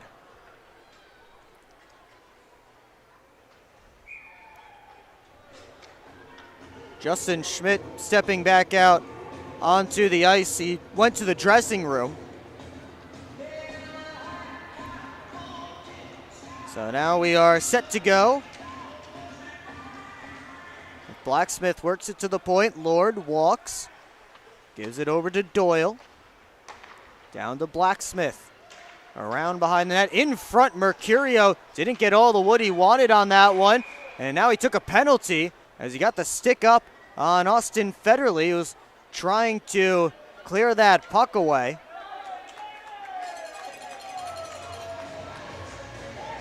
And we'll see if it's 2 or 4 as they were checking. And it looks like it will be 2, so that will negate the final 46 seconds of this Wolves power play and give the Prowlers a minute and 14 seconds of man advantage time when it's all said and done. But first, 46 seconds of 4-on-4. Merritt, Scantleberry, Deck, and Johnson out there for the Prowlers. Gamzatov, Pavlov, Lord, and Goodboot for Watertown. Wristed towards the net. And now comes to Scantleberry. It's actually Sergeyev, not Lord, out there rounding out the 4 for Watertown. Here's Deck, wrist shot deflected, glove down by Johnson in the turnaround try, kicked out by Kozlowski. Sergeyev curls back, Prowlers begin a change as Jay hops onto the ice and watches Sergeyev. Johnson will have to chase that puck. He'll give it back over to Deck, 4 minutes to go in this period. Prowlers will get a power play right about now for a minute and 14 seconds. As it's chipped up the boards, Leeson makes a move at his own blue line and keeps on moving. He'll drop it off to Pavlov, but Graham takes it off his stick. He's able to force it up to Sim. A couple of bodies collide there, and Parsons has the puck in his own end. Jay taps it on to Graham. As Foley going towards the net, look there, but that was blocked away. Schumacher down to Jay, 40 seconds left on the Prowlers power play. Here's Foley, backdoor looking for Graham. They couldn't connect. Schumacher looking for Jay's stick. Couldn't get the tip, and Blacksmith played softly off the glass looking towards Leeson. It was cut off by Jones. 20 seconds left on the Prowlers power play. A quick lead pass is on for Freeborn, but he couldn't get it. It bounced back to Kozlowski, who will cover up for a whistle and a faceoff with 13 seconds left to go on this quality power play for the Prowlers. They'll get the faceoff to Kozlowski's left. Federly and Botero in on the draw. And Federly wins it back clean. Jones to Johnson, jumping in deep and just hopped over his stick. Scantleberry winds down low. One more, score! Another beautiful feed from Austin Federly. This time it's Liam Freeborn on the receiving end. Power play goal puts the Prowlers up 3-2.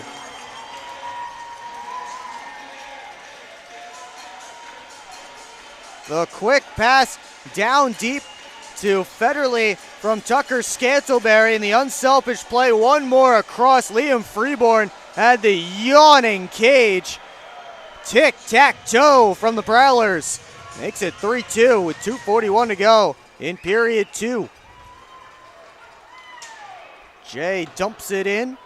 Freeborn with his team high 11th goal of the year. Jay dumps his man in the corner, then absorbs contact from Tomasi. Tomasi now on top of Jay, and that will start a brouhaha in the corner. Jay down on the ice as blows are being thrown from Tomasi on Evan Foley, who's down on all fours in the corner. Dalton Jay is still on his knees. Looks like that was Tomasi who just went down the tunnel. At least I think it was him. So I saw Wolf leave the ice. Jay being attended to as Jay threw a big hit in the corner. I'm not sure who that was on. Then Tomasi came flying in. Jay kind of stood him up. Didn't go down, and then Tomasi went right after Dalton Jay, gave him a shot down on the ice, and Dalton Jay looks like he's making sure all his teeth are still there, and now the attention turned to Evan Foley, who also got jumped by Josh Tomasi. Tomasi came into this game with 80 penalty minutes in 21 games this season. Foley still down on the ice, Jay back to the bench. And we'll take some moments to figure this one out.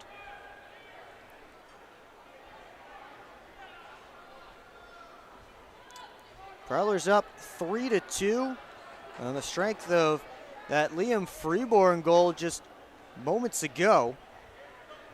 Austin Federly picking up his second assist of the night on that goal. Tucker Scantleberry made the pass to start the play. He gets a helper. And now Foley back to his skates, and he'll go to the locker room with the training staff.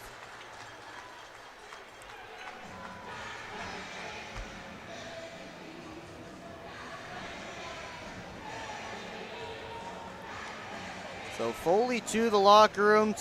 Tomasi also went. There's 2 minutes up on the Watertown side. We'll let you know as soon as everything comes down. Dustin Henning and Frank Schumacher representing their teams, and now the 2 comes off.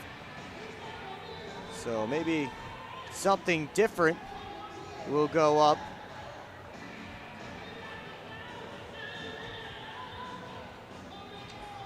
And now it's 4 minutes up on the Watertown side of the penalty board. Prowlers will definitely be on the power play.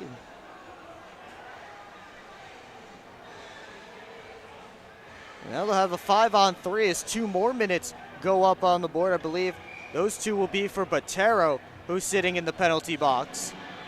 They have Tomasi. My guesses right now before seeing it would be Tomasi for 4 and Botero for 2. We'll find out momentarily as the Prowlers are ready to go. The Wolves are lollygagging a little bit at their own bench. And now we see Tomasi got 2 separate 2-minute minors for roughing, and Botero got 2 for boarding. And the Prowlers with a full 2-minute 5-on-3 and a chance to stretch this lead out to multiple goals for the first time tonight.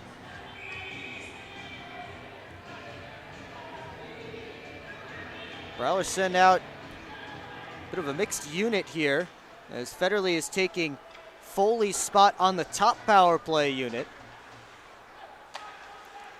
With Foley again off to the dressing room. Blacksmith, Henning, and Gingrich out there for Watertown on the kill. Johnson all the way around the net, gives it off to Federly. Back to Johnson. He'll feed Jones. Now Scantleberry. Head up, right back to Jones, but it hopped away. 35 seconds gone on the power play. Freeborn's back in. Gives to Federly. They set back up. Johnson walks. Jones didn't have it in the wheelhouse, so pass to Scantlebury. This time it is knocked down by Kozlowski. It's Jones again, and Kozlowski has another answer for Mitch Jones. Settled down. Jones to Johnson halfway through the first power play. Score!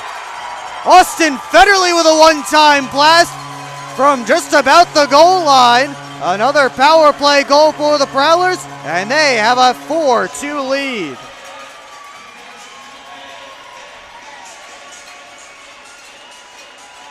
Six of the year for Austin Federly.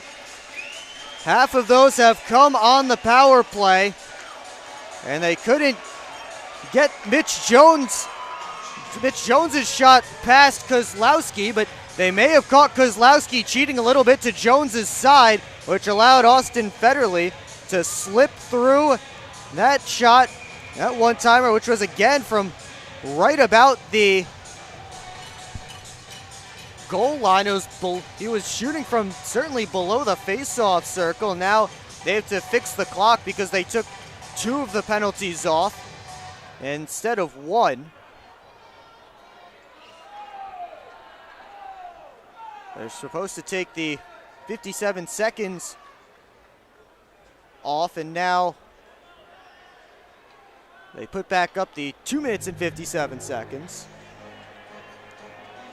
Alex Johnson, Mitch Jones picking up the assists on that goal by Austin Federly. And the Prowlers still with chance on the power play. Federly still out there, but this time with the second unit. Jay up to Merritt. Sent it over to the near side. Gingrich and Sim come together. And now it's a 3-on-2 scrum in the corner. Graham upended. Merritt keeps it moving. Now Sim. 2:23 left to go in the power play. 45 seconds left to go in the period. This power play could very well leak over into the third. Graham gives to Federly, winds, fires, deflected wide. So he was looking for Merritt's stick. Now Merritt in on the forecheck. It's kicked around to Jay. And it squeaks out to center. Under 2 minutes to go on the Prowlers power play. They have 20 seconds to work with in this period. Graham pulls up. Waits for help off the bench behind Scantlebury to Jay, and he just couldn't get enough of it to put it on net. 10 seconds to go in the period. Johnson fresh off the bench. Gives it to Scantlebury with 5. Fires. Blocked partially. Graham back on net. Bounces around. Johnson fired, but Mercurio got his stick in the way, and Johnson's twig failed him and snaps in half. That will end a chaotic end to the period, but the Prowlers get another late power play goal. They head into the locker room with a 2-goal lead. Shots on goal in that middle frame, favoring the Prowlers 16-12, and for the game 27-20 for the Prowlers. They pick up 3 in the middle period. The Wolves get 2. Plenty of special teams success on both sides. Seen power play goals, shorthanded. We've seen it all here tonight.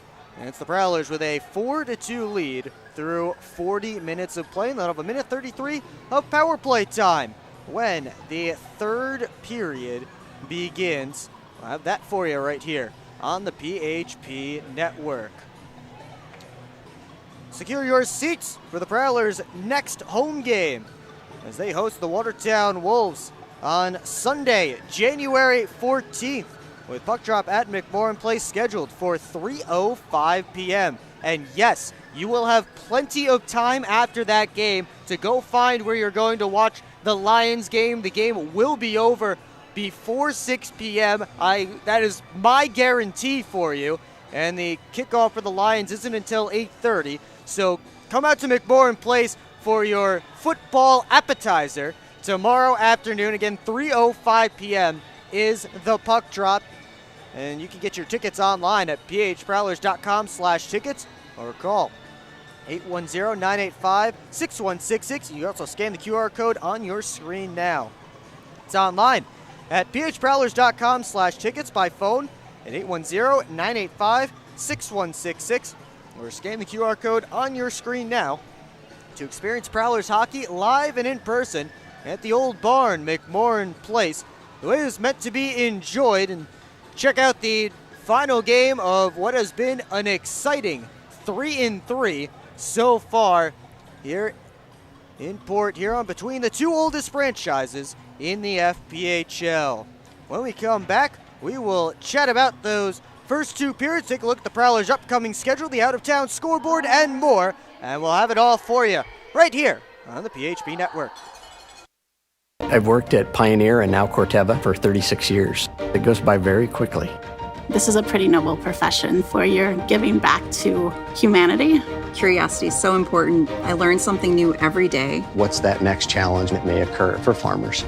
You do really feel like you've got an impact on what's coming. I can see how we're making things better. And we have the best solutions for our farmers. And I think we're here to feed and fuel the world. I'm proud to be part of that culture, and I'm proud to be part of the company.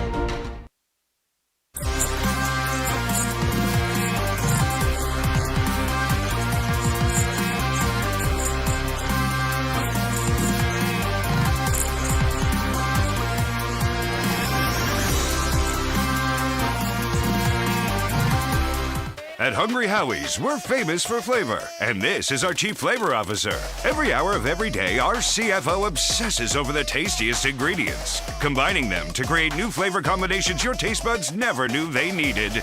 Until now.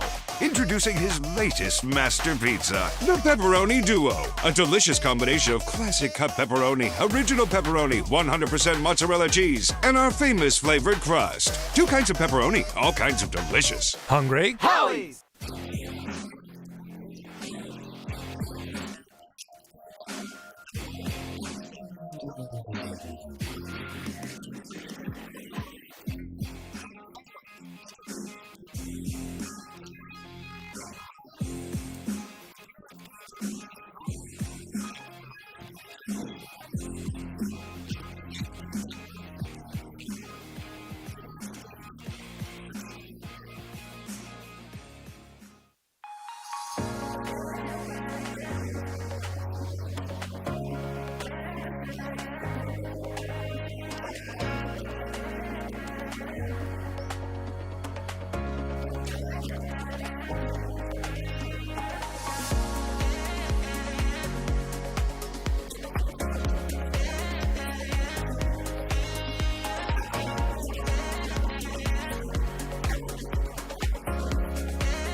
Keep up with your Prowlers all season long on social media. Follow us on Facebook at the Port Huron Prowlers, Instagram at PH Prowlers, and Twitter at PH Prowlers. And you can find more information on our website, phprowlers.com.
They're seriously not even that much better than you.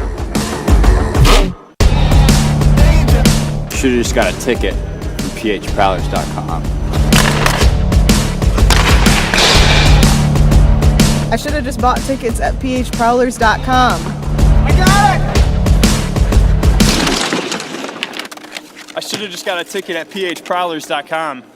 I should have got a ticket at phprowlers.com. They should have just got tickets at phprowlers.com.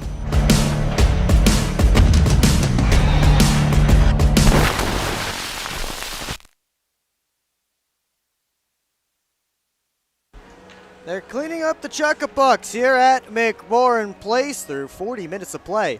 It's a 4-2 Prowlers lead. Will Wiggleman back with you on the PHP Network. Thanks so much for joining us tonight in the second game of the 3-3 between the Prowlers and the Wolves this weekend. And that second period, well, it was all about Austin Federly. A 3-point period for him with assists on Sam Merritt and Liam Freeborn's goals. And then he gets a power play goal of his own.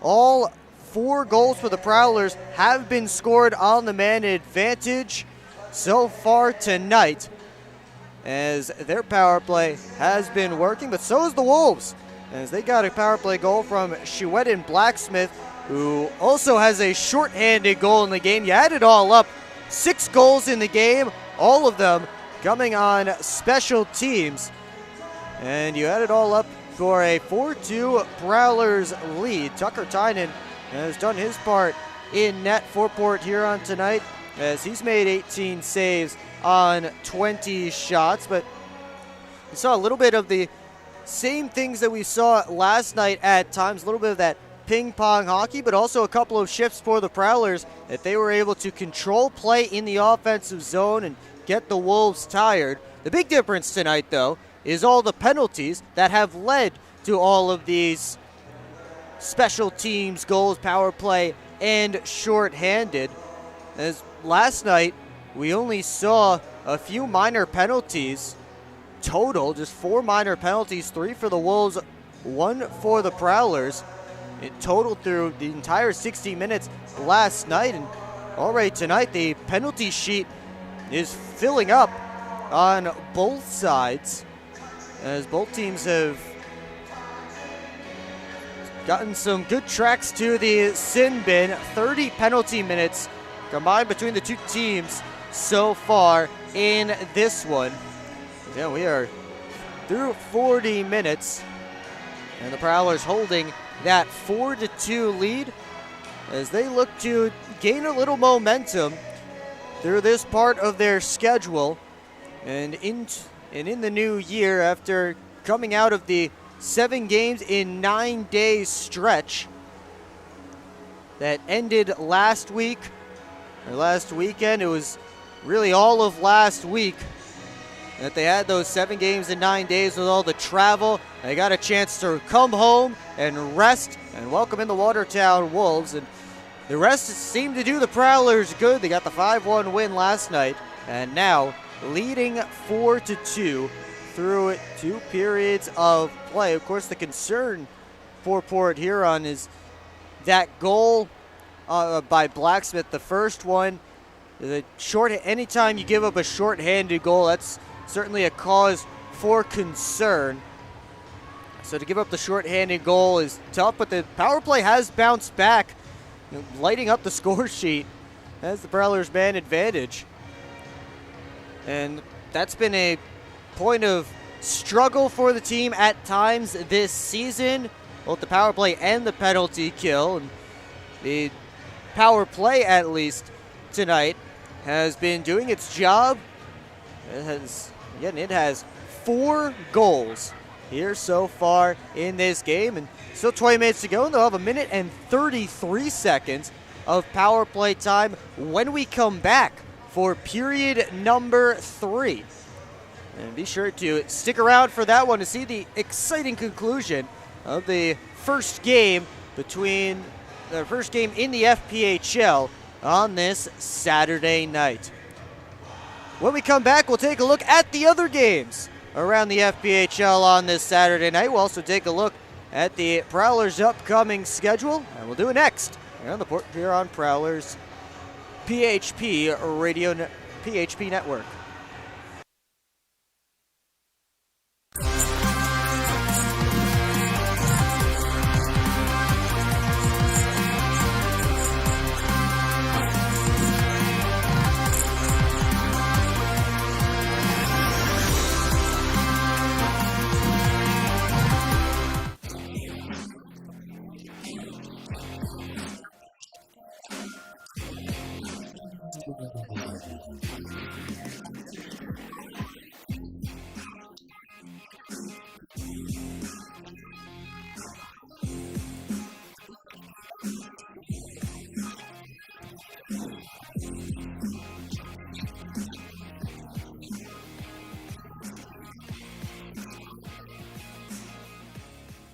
Keep up with your Prowlers all season long on social media.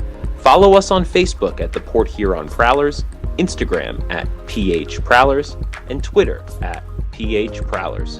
And you can find more information on our website, phprowlers.com.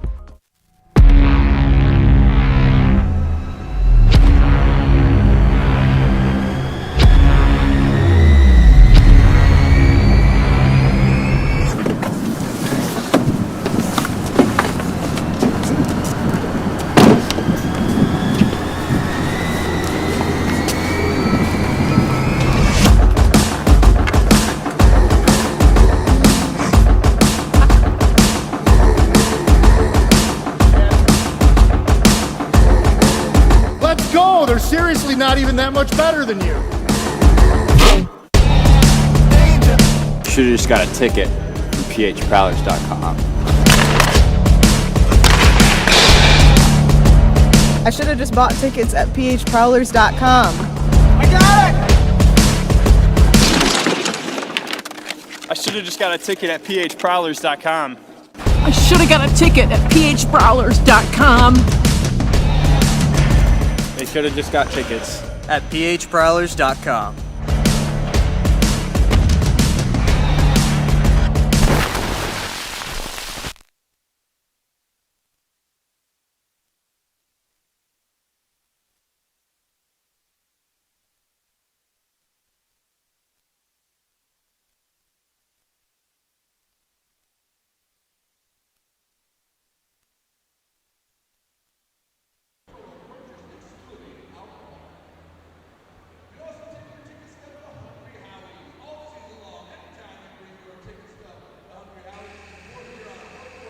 Back here at McMorran Place, the second intermission wrapping up, and it's the Prowlers with the 4-2 lead over the Watertown Wolves. Will Wiggleman back with you on the PHP Network. Thanks so much for joining us tonight. And before we get to that opening period, we have to take a look at the out-of-town scoreboard with plenty of other games going on around the FPHL right now.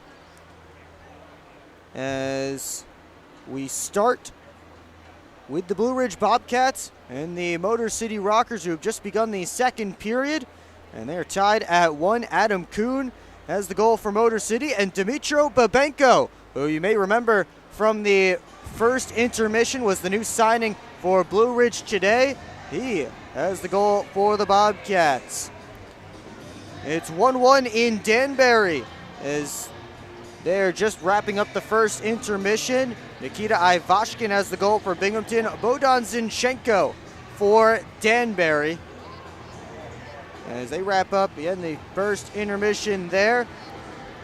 Taylor Joseph and Sammy Bernard have kept the forwards and defensemen off the board through 20 minutes in Columbus. River Sharks and River Dragons knotted at none.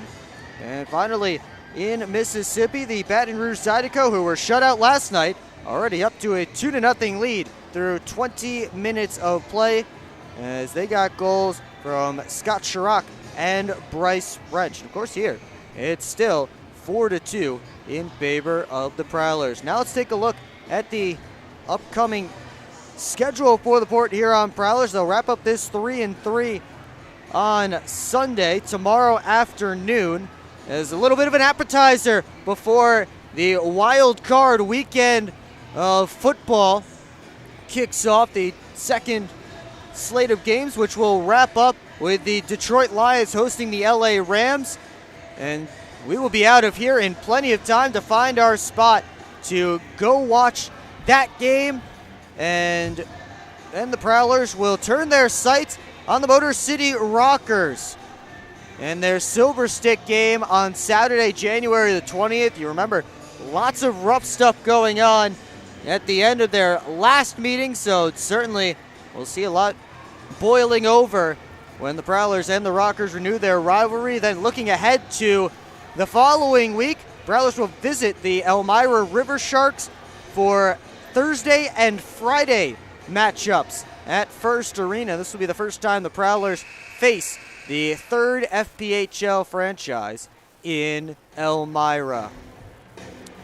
Taking a look at the game's totals so far, the Prowlers with that 4-2 lead, 4 goals on 27 shots. They're 4 for 7 on the power play by my count, and they still have a minute 33 left to go on their 8th man advantage of the night. Wolves 1 for 3 on the power play, and 30 total penalty minutes between these two teams tonight, as it has been a continuous ride to the sin bin throughout this one so far.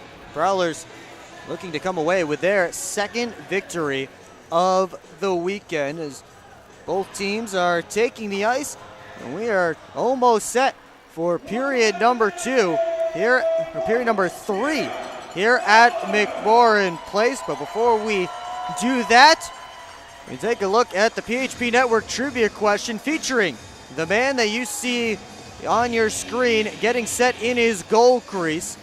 As Tucker Tynan and Josh Rosenzweig were teammates in juniors, what team did they play on together? And the answer is the Niagara Ice Dogs in the OHL. They were together from 2019 through 2022. And I was hoping we'd see those two face off this weekend, but Rosenzweig went last night, Tynan tonight.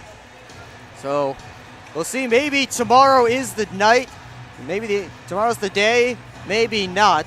Of course, the Wolves will play 3 more games here at McMorran Place this season, so plenty of opportunity to see that matchup.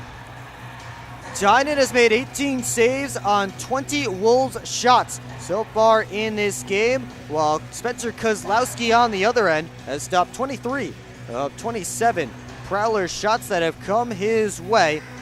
Port Huron with a minute 33 left of power play time. They scored a power play goal near the end of the second, and now they are set for the start of the third. And the man who scored the power play goal on this unit was Austin Federly. He's not out there. Chartrand right now taking Evan Foley's usual spot on the top unit, as Jones's blast eaten up by a stick, and it drops into one of those suites behind the net. One of the Prowlers' upper suites. I do see Evan Foley on the Prowlers bench. As again, he was escorted off the ice by the Prowlers training staff after taking a hard hit in the corner in the midst of a brouhaha that ensued after a big hit on Dalton J. Here's Scantleberry with a shot off the back glass. And of course, both of those hits being penalized. That's why the Prowlers still on the power play right now. Freeborn to Jones, blast over top. Chartrand around with the wrap. He couldn't get it to go. Leeson got a soft dump up the boards, but Jones keeps it in. Scantleberry cuts that clearing attempt off. 33 seconds left on the Prowlers power play. It's Jones at the hash marks on the wall. Gives to Johnson. Now to Scantleberry walking in. Jones, one-timer kicked out by Kozlowski. And Johnson takes the puck back. Walks down the wall. Couldn't feed it around. Final 10 seconds ticking off the Prowlers power play as it's held up in the corner and cleared all the way down 185 feet. So that will take care of that man advantage for the Prowlers, but they do get one. And now lots of barking going on as there's a wolf grabbing a Prowler who's getting off the ice. They finally blow the play dead. It's Scantleberry who's being grabbed. I think it might be Gingrich or Doyle who was trying to pull Scantleberry back on the ice while he was changing.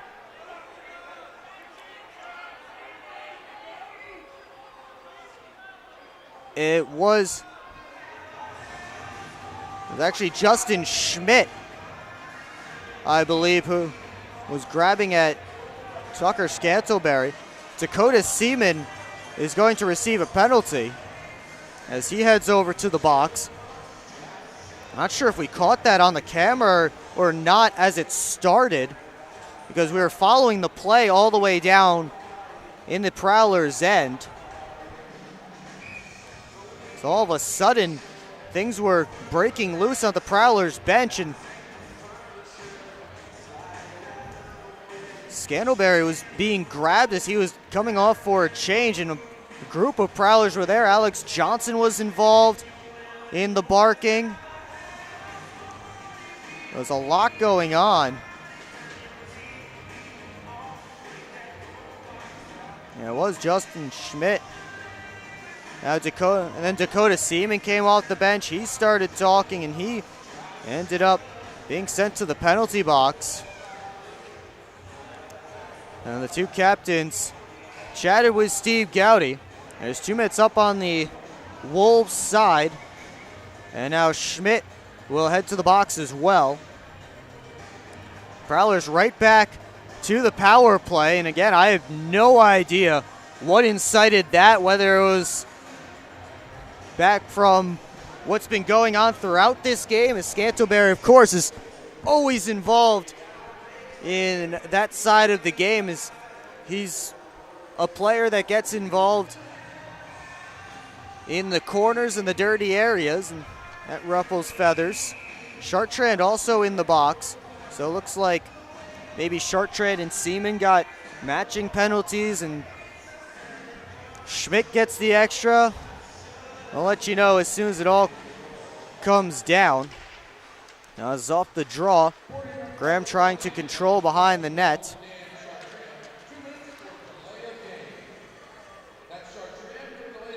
And Federly gives it to Graham. Back to Federly. Federly has it again. Jay to the slot, and Sim's shot was blocked. There's Graham. Gives it to Merritt. Tried the saucer pass towards Jay. That was taken away. Right now they have Lincoln Gingrich listed, but it's Justin Schmidt who's in the box. Right now officially it's Gingrich and Chartrand for delay of game. And then Dakota Seaman for slashing as Jones and his rip go out of play as Kozlowski just got a little piece of it. You know, Mitch Jones can wire that puck. Kozlowski has gotten the better of him so far in this game. That one was close.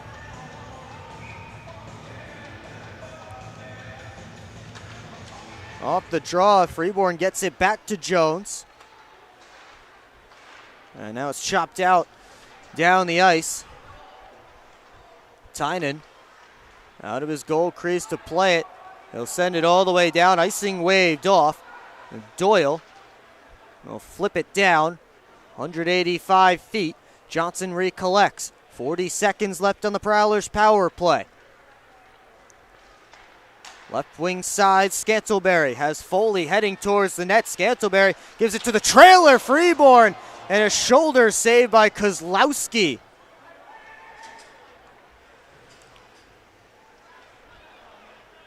Evan Foley with the puck now.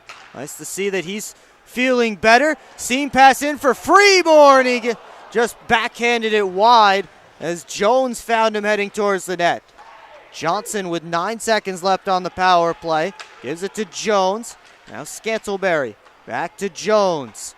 Scantlebury once more. Back to 5-on-5. Score! Scantlebury finds Freeborn, who touches it home. That will be a 5-on-5 goal, and it will give the Prowlers a 3-goal lead.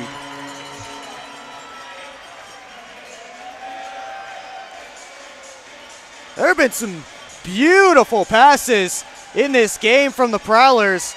Tucker Scantlebury was on the receiving end of one yesterday from Austin Federly, and this time he dishes one out to Liam Freeborn. Pretty passing for the Prowlers, and Freeborn has his second of the game and his 12th of the season.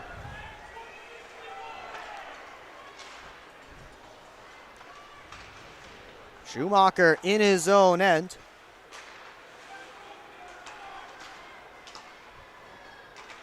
And now it's worked up. A dangle and a shot from Gamzatov flies out of play.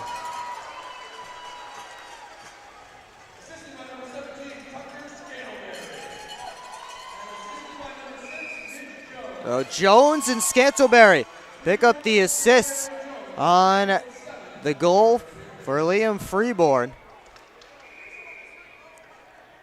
And they'll do the drop again between Merritt and Lord.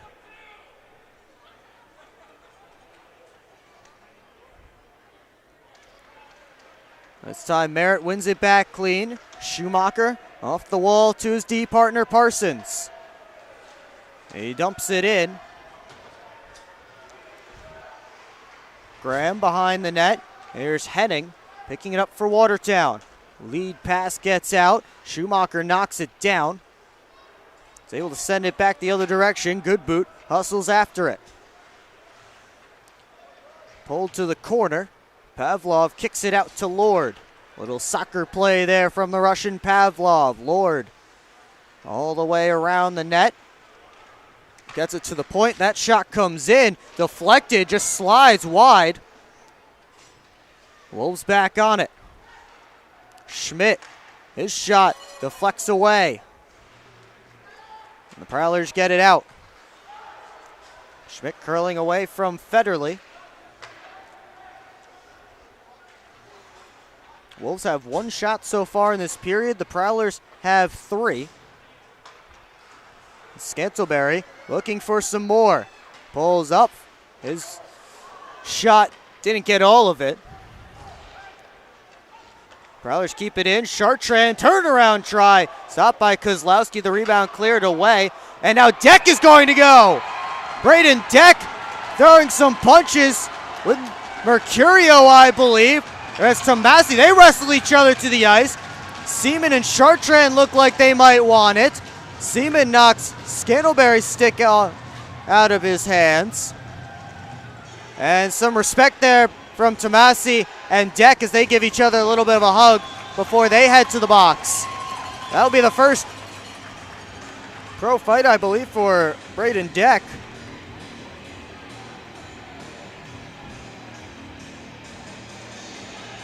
As they were battling, Deck said, "You want it?" Tomasi said, "Absolutely." They tossed their gloves off together and both got a couple of good shots in before they went down.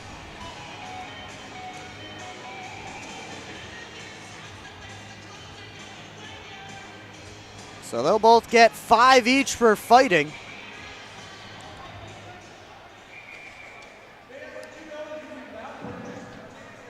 And we'll play 5-on-5, 14:26 left to go in period number 3. We'll get more game for you when we come back. You're watching Port Huron Prowlers Hockey on the PHP Network. I'm proud to serve farmers because everything they do matters. If I could choose one word to describe a farmer, I would say essential. Dedicated. Enterprising. The most creative people. They're providing food for the rest of the world. Some of the qualities I look for when hiring is personality, perseverance, someone that's determined. We want to be able to hire someone that understands what we're supporting, and ultimately that's the grower. Come fill McMorran Place at every Prowlers home game this season. General admission tickets are just $15 with discounts available for seniors, military, students, and children under 12. Upgrade your experience in one of our suites, or bring the whole squad to the game with discounts for groups of 10 or more. Find your best option to visit the Thumb Coast professional hockey team by visiting phprowlers.com and find the tickets tab, or call the box office at 810-985-6166. Secure your seats today. Braden Deck, Josh Tomasi letting the fists fly here at McMorran Place as the Prowlers have opened up a 3-goal lead in period number 3. 5-2 our score, and nothing extra coming out of that, as it looked like Seaman and Chartrand maybe were going to go, and then Seaman knocked Scantleberry's stick out of his hands as he was being led away by the official, but just the 5 for fighting for Tomasi and Deck, and we resume play. There's Chartrand cycling it down low, bounced towards the cage, and it's rescued by the Wolves. Lofted out, glove down by Johnson. He works back in, took a look over his shoulder, and he'll decide to rim it around. Foley and Mercurio tie up. Chartrand pulls it out. Jay knocked down. He'll get back up. Meanwhile, Chartrand avoiding a hit. Jay takes the puck, turned it on net, and Kozlowski makes the save. Foley was looking for a potential rebound, which there wasn't. He received a little attention, but everybody will separate and head back to their respective benches. 13:53 left to go in period 3.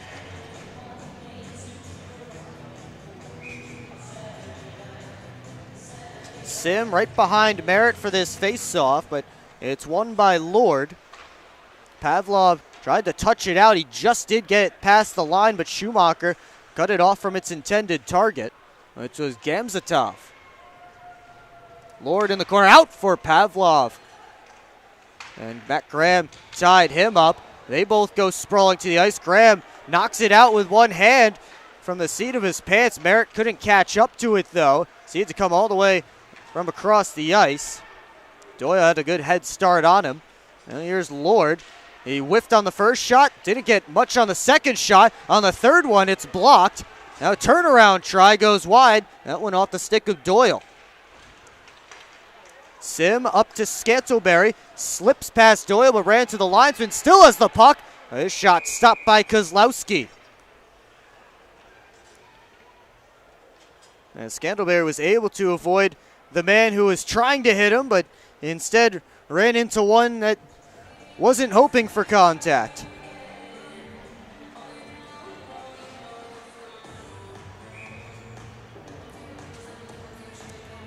The face-off will be to Kozlowski's right.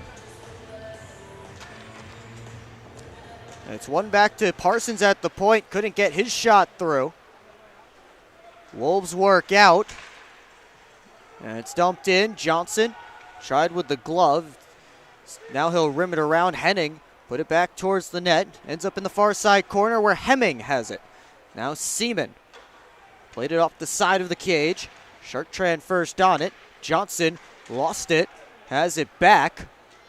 Now he'll loft it out. Foley hustling after it. Foley worked on by Henning. Centering feed. Chartrand looked like he took a stick up high. Prowlers bench wants a penalty as Dan Chartrand checks his space. Meanwhile, puck comes up the other way.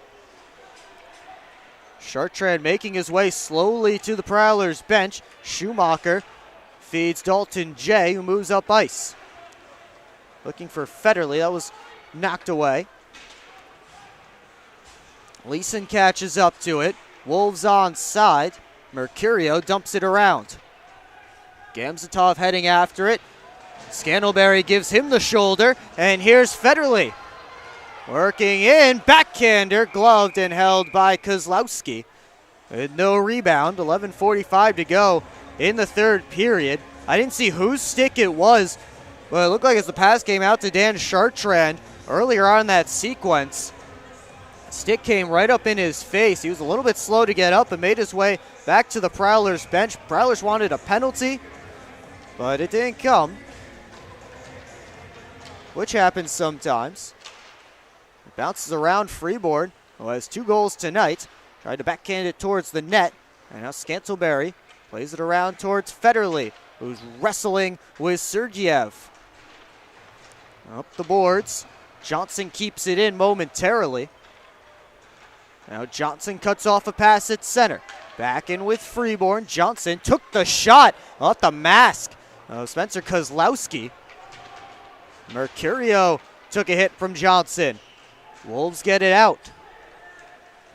Spinning it was Leeson to Mercurio, and getting a stick on that shot was Liam Freeborn. And that puck rides up out of play. 11:04 to go in period number 3. Officially, you can put Freeborn, of course, on hat trick watch with his 2 in the game so far. Second one coming here in the 3rd. Last Prowlers hat trick came in Mississippi back in November, and it belongs to Tucker Scantleberry. Freeborn did have a 4-point night in that game. Graham steps in, but had it poked away. Rich shot from the outside, hit the arm of Tynan. And now Sim lost it. Pavlov to the point. Lord didn't get all he wanted on that one-timer. Lord again turning on Sim. One-timer by Doyle comes hard off the backboards and right to Graham. They'll chip it along to Sim. He pulls up, finds Foley on the left wing side. Foley curling in the corner. Gives it out to Freeborn. Couldn't get a shot away, so he'll feed to Parsons. Now Schumacher across. Freeborn with space. Trying to feed it in front. It was knocked back to him, and the Wolves end up clearing. Pavlov will skate it. Now Lord works in. His shot off a stick and ends up over on the far side. Botero couldn't center. Foley muscles it from him. Jay in Freeborn's direction. That was taken back by Watertown. Parsons stepped up at the blue line on Leeson. Now Lord out front looking for Leeson. Hopped away from him, and Scantleberry sends Jay on his way. Good boot, took the puck. And Young recollects in his own end. 9:20 to go, 3rd period. Young making a couple of moves, gets in, over to Scantleberry, stopped by Kozlowski. That one almost made the highlight reel. A couple of nice moves from Dalton Young. Mercurio couldn't wrist it on net. Mercurio back in, hassled by a couple of Prowlers sticks. Got it out high. Wrist shot comes in. It goes wide off the back wall. That was stopped by Tynan. Blacksmith to the point again. Firing was Schmidt. That one deflects past the net and then pops back out. Mercurio, couple of whacks. Tynan finds it and covers up for a whistle and a face-off. 8:33 to go in period 3. We'll take a timeout. You're watching Port Huron Prowlers hockey on the PHP Network.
.833 left to go in the 3rd period. Prowlers with a 3-goal lead.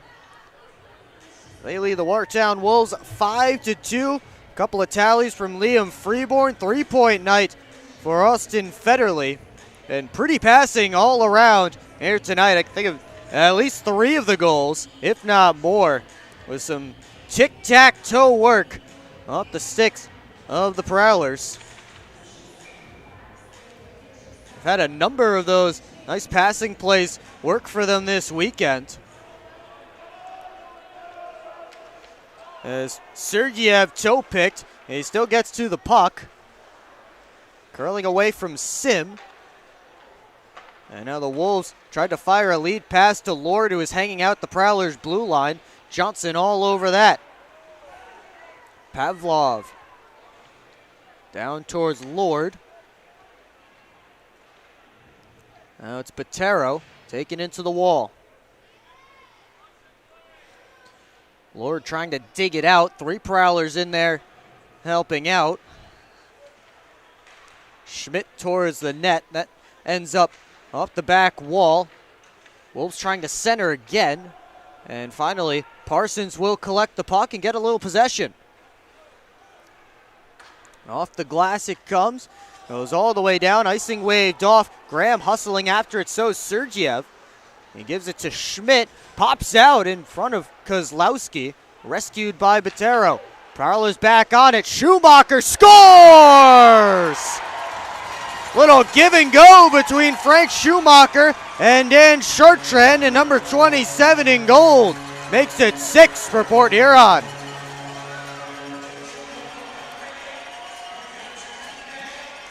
And it all started with the forecheck from Matt Graham causing the turnover.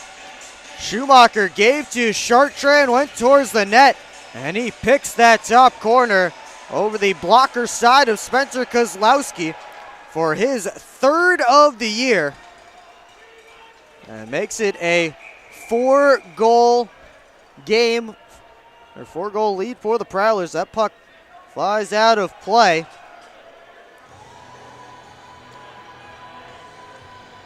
Dan Chartrand with a nice pass. Blacksmith is heading off to the dressing room for an unknown reason. I just report the news. I don't know everything that's going on. Here's Doyle dumping it to the far side corner. Seaman and Deck come together. Comes out to the middle of the ice. Fired by Doyle and comes over top of the net. Jay gloves it down, trying to wrestle through. Chartrand picks up the puck. Chartrand and Foley picking up the assists on the goal by Schumacher. Seaman played it off the far side boards. Jay sends it right back around. Kozlowski gives it up to Gingrich. Prowlers have scored 4 unanswered goals here between the second and third periods. All since Blacksmith tied the game at 2 on the power play. Prowlers still in on the forecheck, able to disrupt a pass. Federly rubs his man out in front of the Wolves bench. Doyle wants after Federly. Meanwhile, Mercurio had his shot sticked away by Jones. Henning back at center. Weaving into offensive territory. Johnson took the puck. And Jones will just softly flip it out under 6 to play here in the third period. Jones just tossed it right into his bench. I think he wanted to make sure Makar Sokolov was ready, but Sokolov doesn't have his blocker or glove on, so he'll just duck it. He made 27 saves last night, did Makar Sokolov. He's done plenty of puck stopping already this weekend. Didn't need to stop that one. As we're just waiting for a center for the Wolves, it will be Tomasi, who will draw against Merritt, and Sam Merritt wins it clean from him. Graham softly tosses it in. Sim and Henning after it. They come together. Now here's Tomasi. Curls back. Gives over to Henning.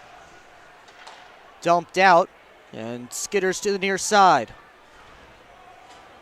Gamzatov and Schumacher after it in the corner. Pulled out, backhanded right through the crease. Now Tomasi, his pass to the point, escaped good boot, and the Prowlers will get an opportunity to make a change. Leeson takes the puck, starts flying up. He drops it to Lord. Lord dangles his way in, but it puck knocked off his stick, and then Young took a tumble behind the play. That just means he'll be closest to the puck when it's dumped right back in.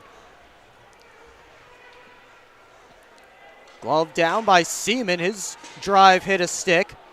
And now the arm is up in the air. Lord trying to get after Young. Chartrand restraining him a little bit.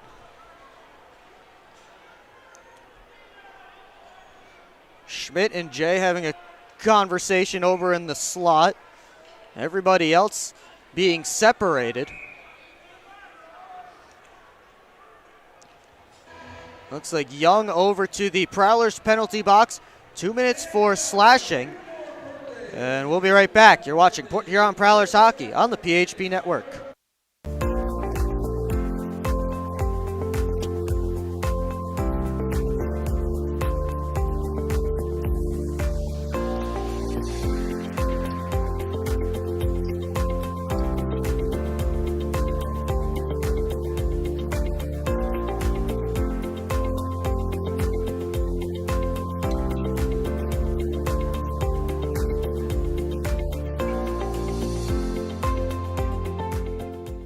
At Hungry Howie's, we're famous for flavor, and this is our Chief Flavor Officer. Every hour of every day, our CFO obsesses over the tastiest ingredients, combining them to create new flavor combinations your taste buds never knew they needed. Until now.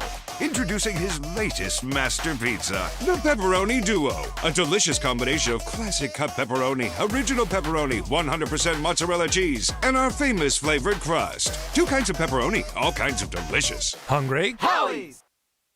We invite you to tune in to our next broadcast tomorrow on Sunday when the Prowlers host the Watertown Wolves. Puck drop is scheduled for 3:05 p.m. The pregame show starts at 2:50. It's all right here on the PHP Network. And I promise, again, this is a Will Wiggleman promise, tomorrow's game will be over long before the Lions kickoff. As Leeson's one-time drive gloved by Tynan. They had a quick whistle as Tynan dropped the puck to clear it, but quick whistle from Steve Gowdy, the referee.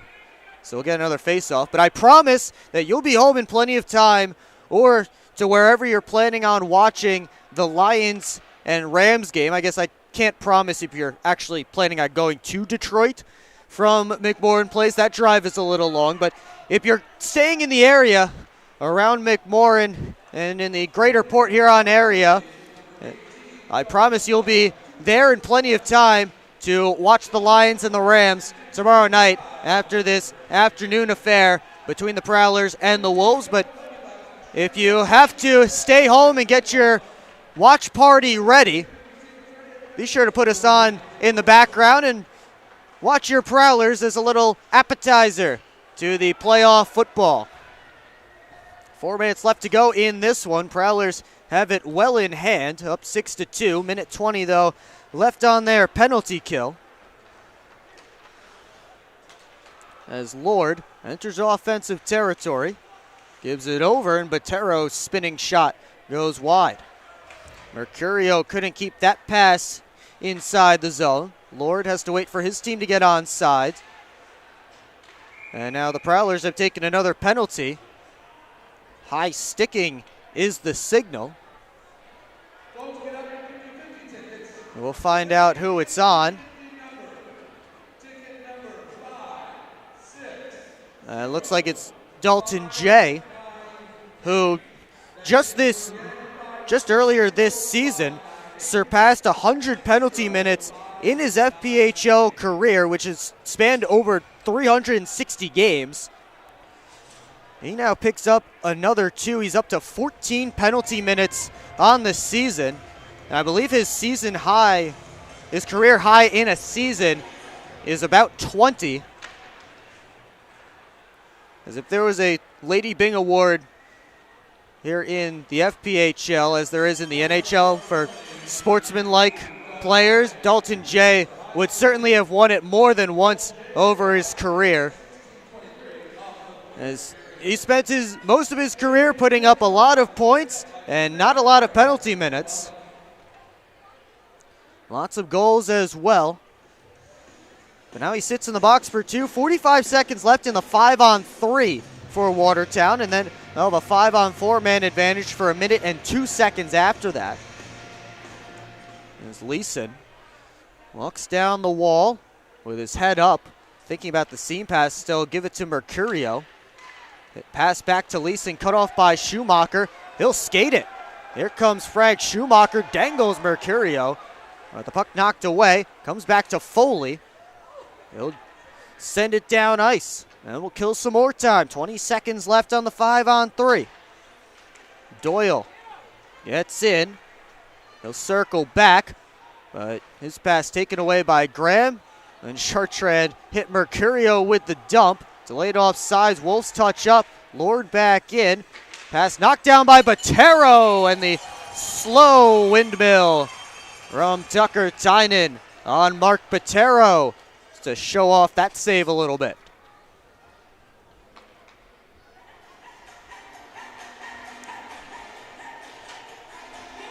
Tynan has made 29 saves here tonight in this game, and allowed his team to get out to a big lead. It's 5-on-4 for the next minute. And Sergeev gets the puck back. Watched by Federly and Sim. Over here on the near side. Tomasi gives it to Sergeev. This time he'll cycle it deep for Gamzatov and get it back. Sergey fires it on net. Kicked out by Tynan, and the rebound cleared by Federly. 30 seconds to go on the penalty to Dalton J. Fed over to Tomasi. He'll rim it all the way around. And it comes all the way out of the zone. That rim as good as a Prowler's clear. Final 10 seconds ticking off the Wolves' power play. Seaman tried to pass. That got through Pavlov. Foley works back in. It's 5-on-5 with under 90 seconds to go in this one. Botero, rink-wide feed. His team in the midst of a change. So were the Prowlers. So the puck ends up on Brian Parsons' stick all the way back in his own end. Quick up finds Freeborn. Jay flying through. And that puck knocked down. Here's Lord trying to get to the net. All the way around, but Parsons puts him into the wall as we hit the final minute of play. Deck gets the red line, gets it deep. Prowlers complete a change.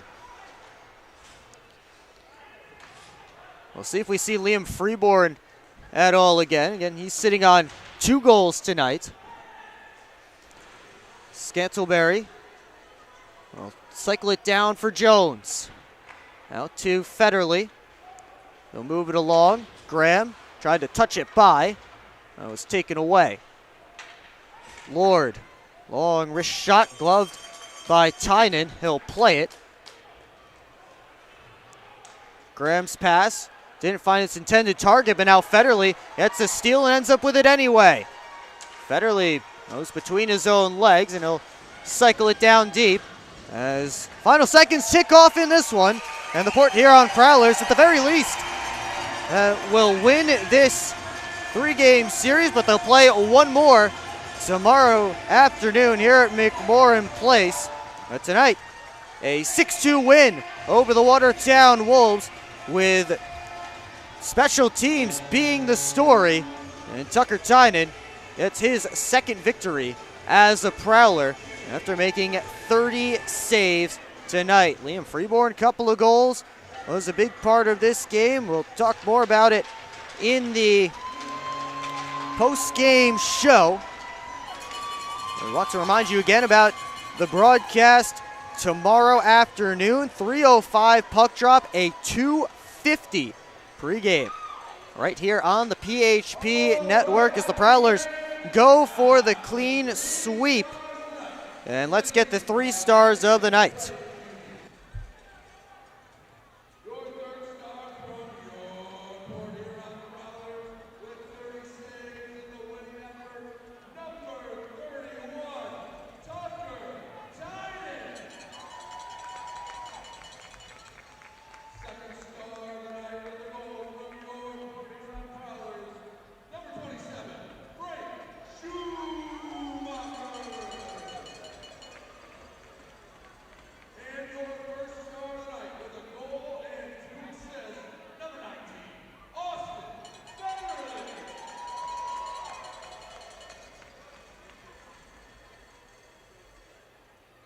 Tucker Tynan, the third star of the game. Frank Schumacher, the second star. And Austin Federly, the first star here tonight as the Prowlers defeat the Watertown Wolves by a score of 6-2. This one was back and forth for a decent portion as Tristan Sim opened the scoring late in the first on the power play. And she went in Blacksmith in the first minute of the second, tied things up. And both power plays went to work in that middle frame. Sam Merritt put the Prowlers back in front, but Blacksmith scored again. Another power play goal. And Freeborn and Federly get 2 on the man advantage in the final minutes of that middle frame. And finally, we saw an even strength goal, not once but twice here in the third, as Freeborn and Schumacher rounded out the scoring. And the Prowlers come away with a 4-goal win over the Watertown Wolves. They move to 12, 11, and 4, now 38 points. And currently coming into tonight sitting 3 points back of the Mississippi Seawolves for third place in the Continental Division. They're now 6-4-1 at home, have a 2-game win streak. And right now the Seawolves are tied with the Baton Rouge Zydeco as they get set to begin the third period of play. The Wolves' losing streak extends to 5, and their woes away from home continue. 1-10-1 away from Watertown Municipal Arena. They drop to 8-14-2 on the year. And Federly leading the way for the Prowlers with a 3-point night. Mitch Jones and Tucker Scantleberry, 2 helpers each. Liam Freeborn had a couple of goals. Sam Merritt, a goal and an assist as the Prowlers defeat the Wolves here tonight by a final score of 6-2. That's going to do it for me. For Kim running the camera, I'm Will Wiggleman. Thanks so much for tuning in again tonight, and we will see you tomorrow afternoon. I'll see you here on the PHP Network.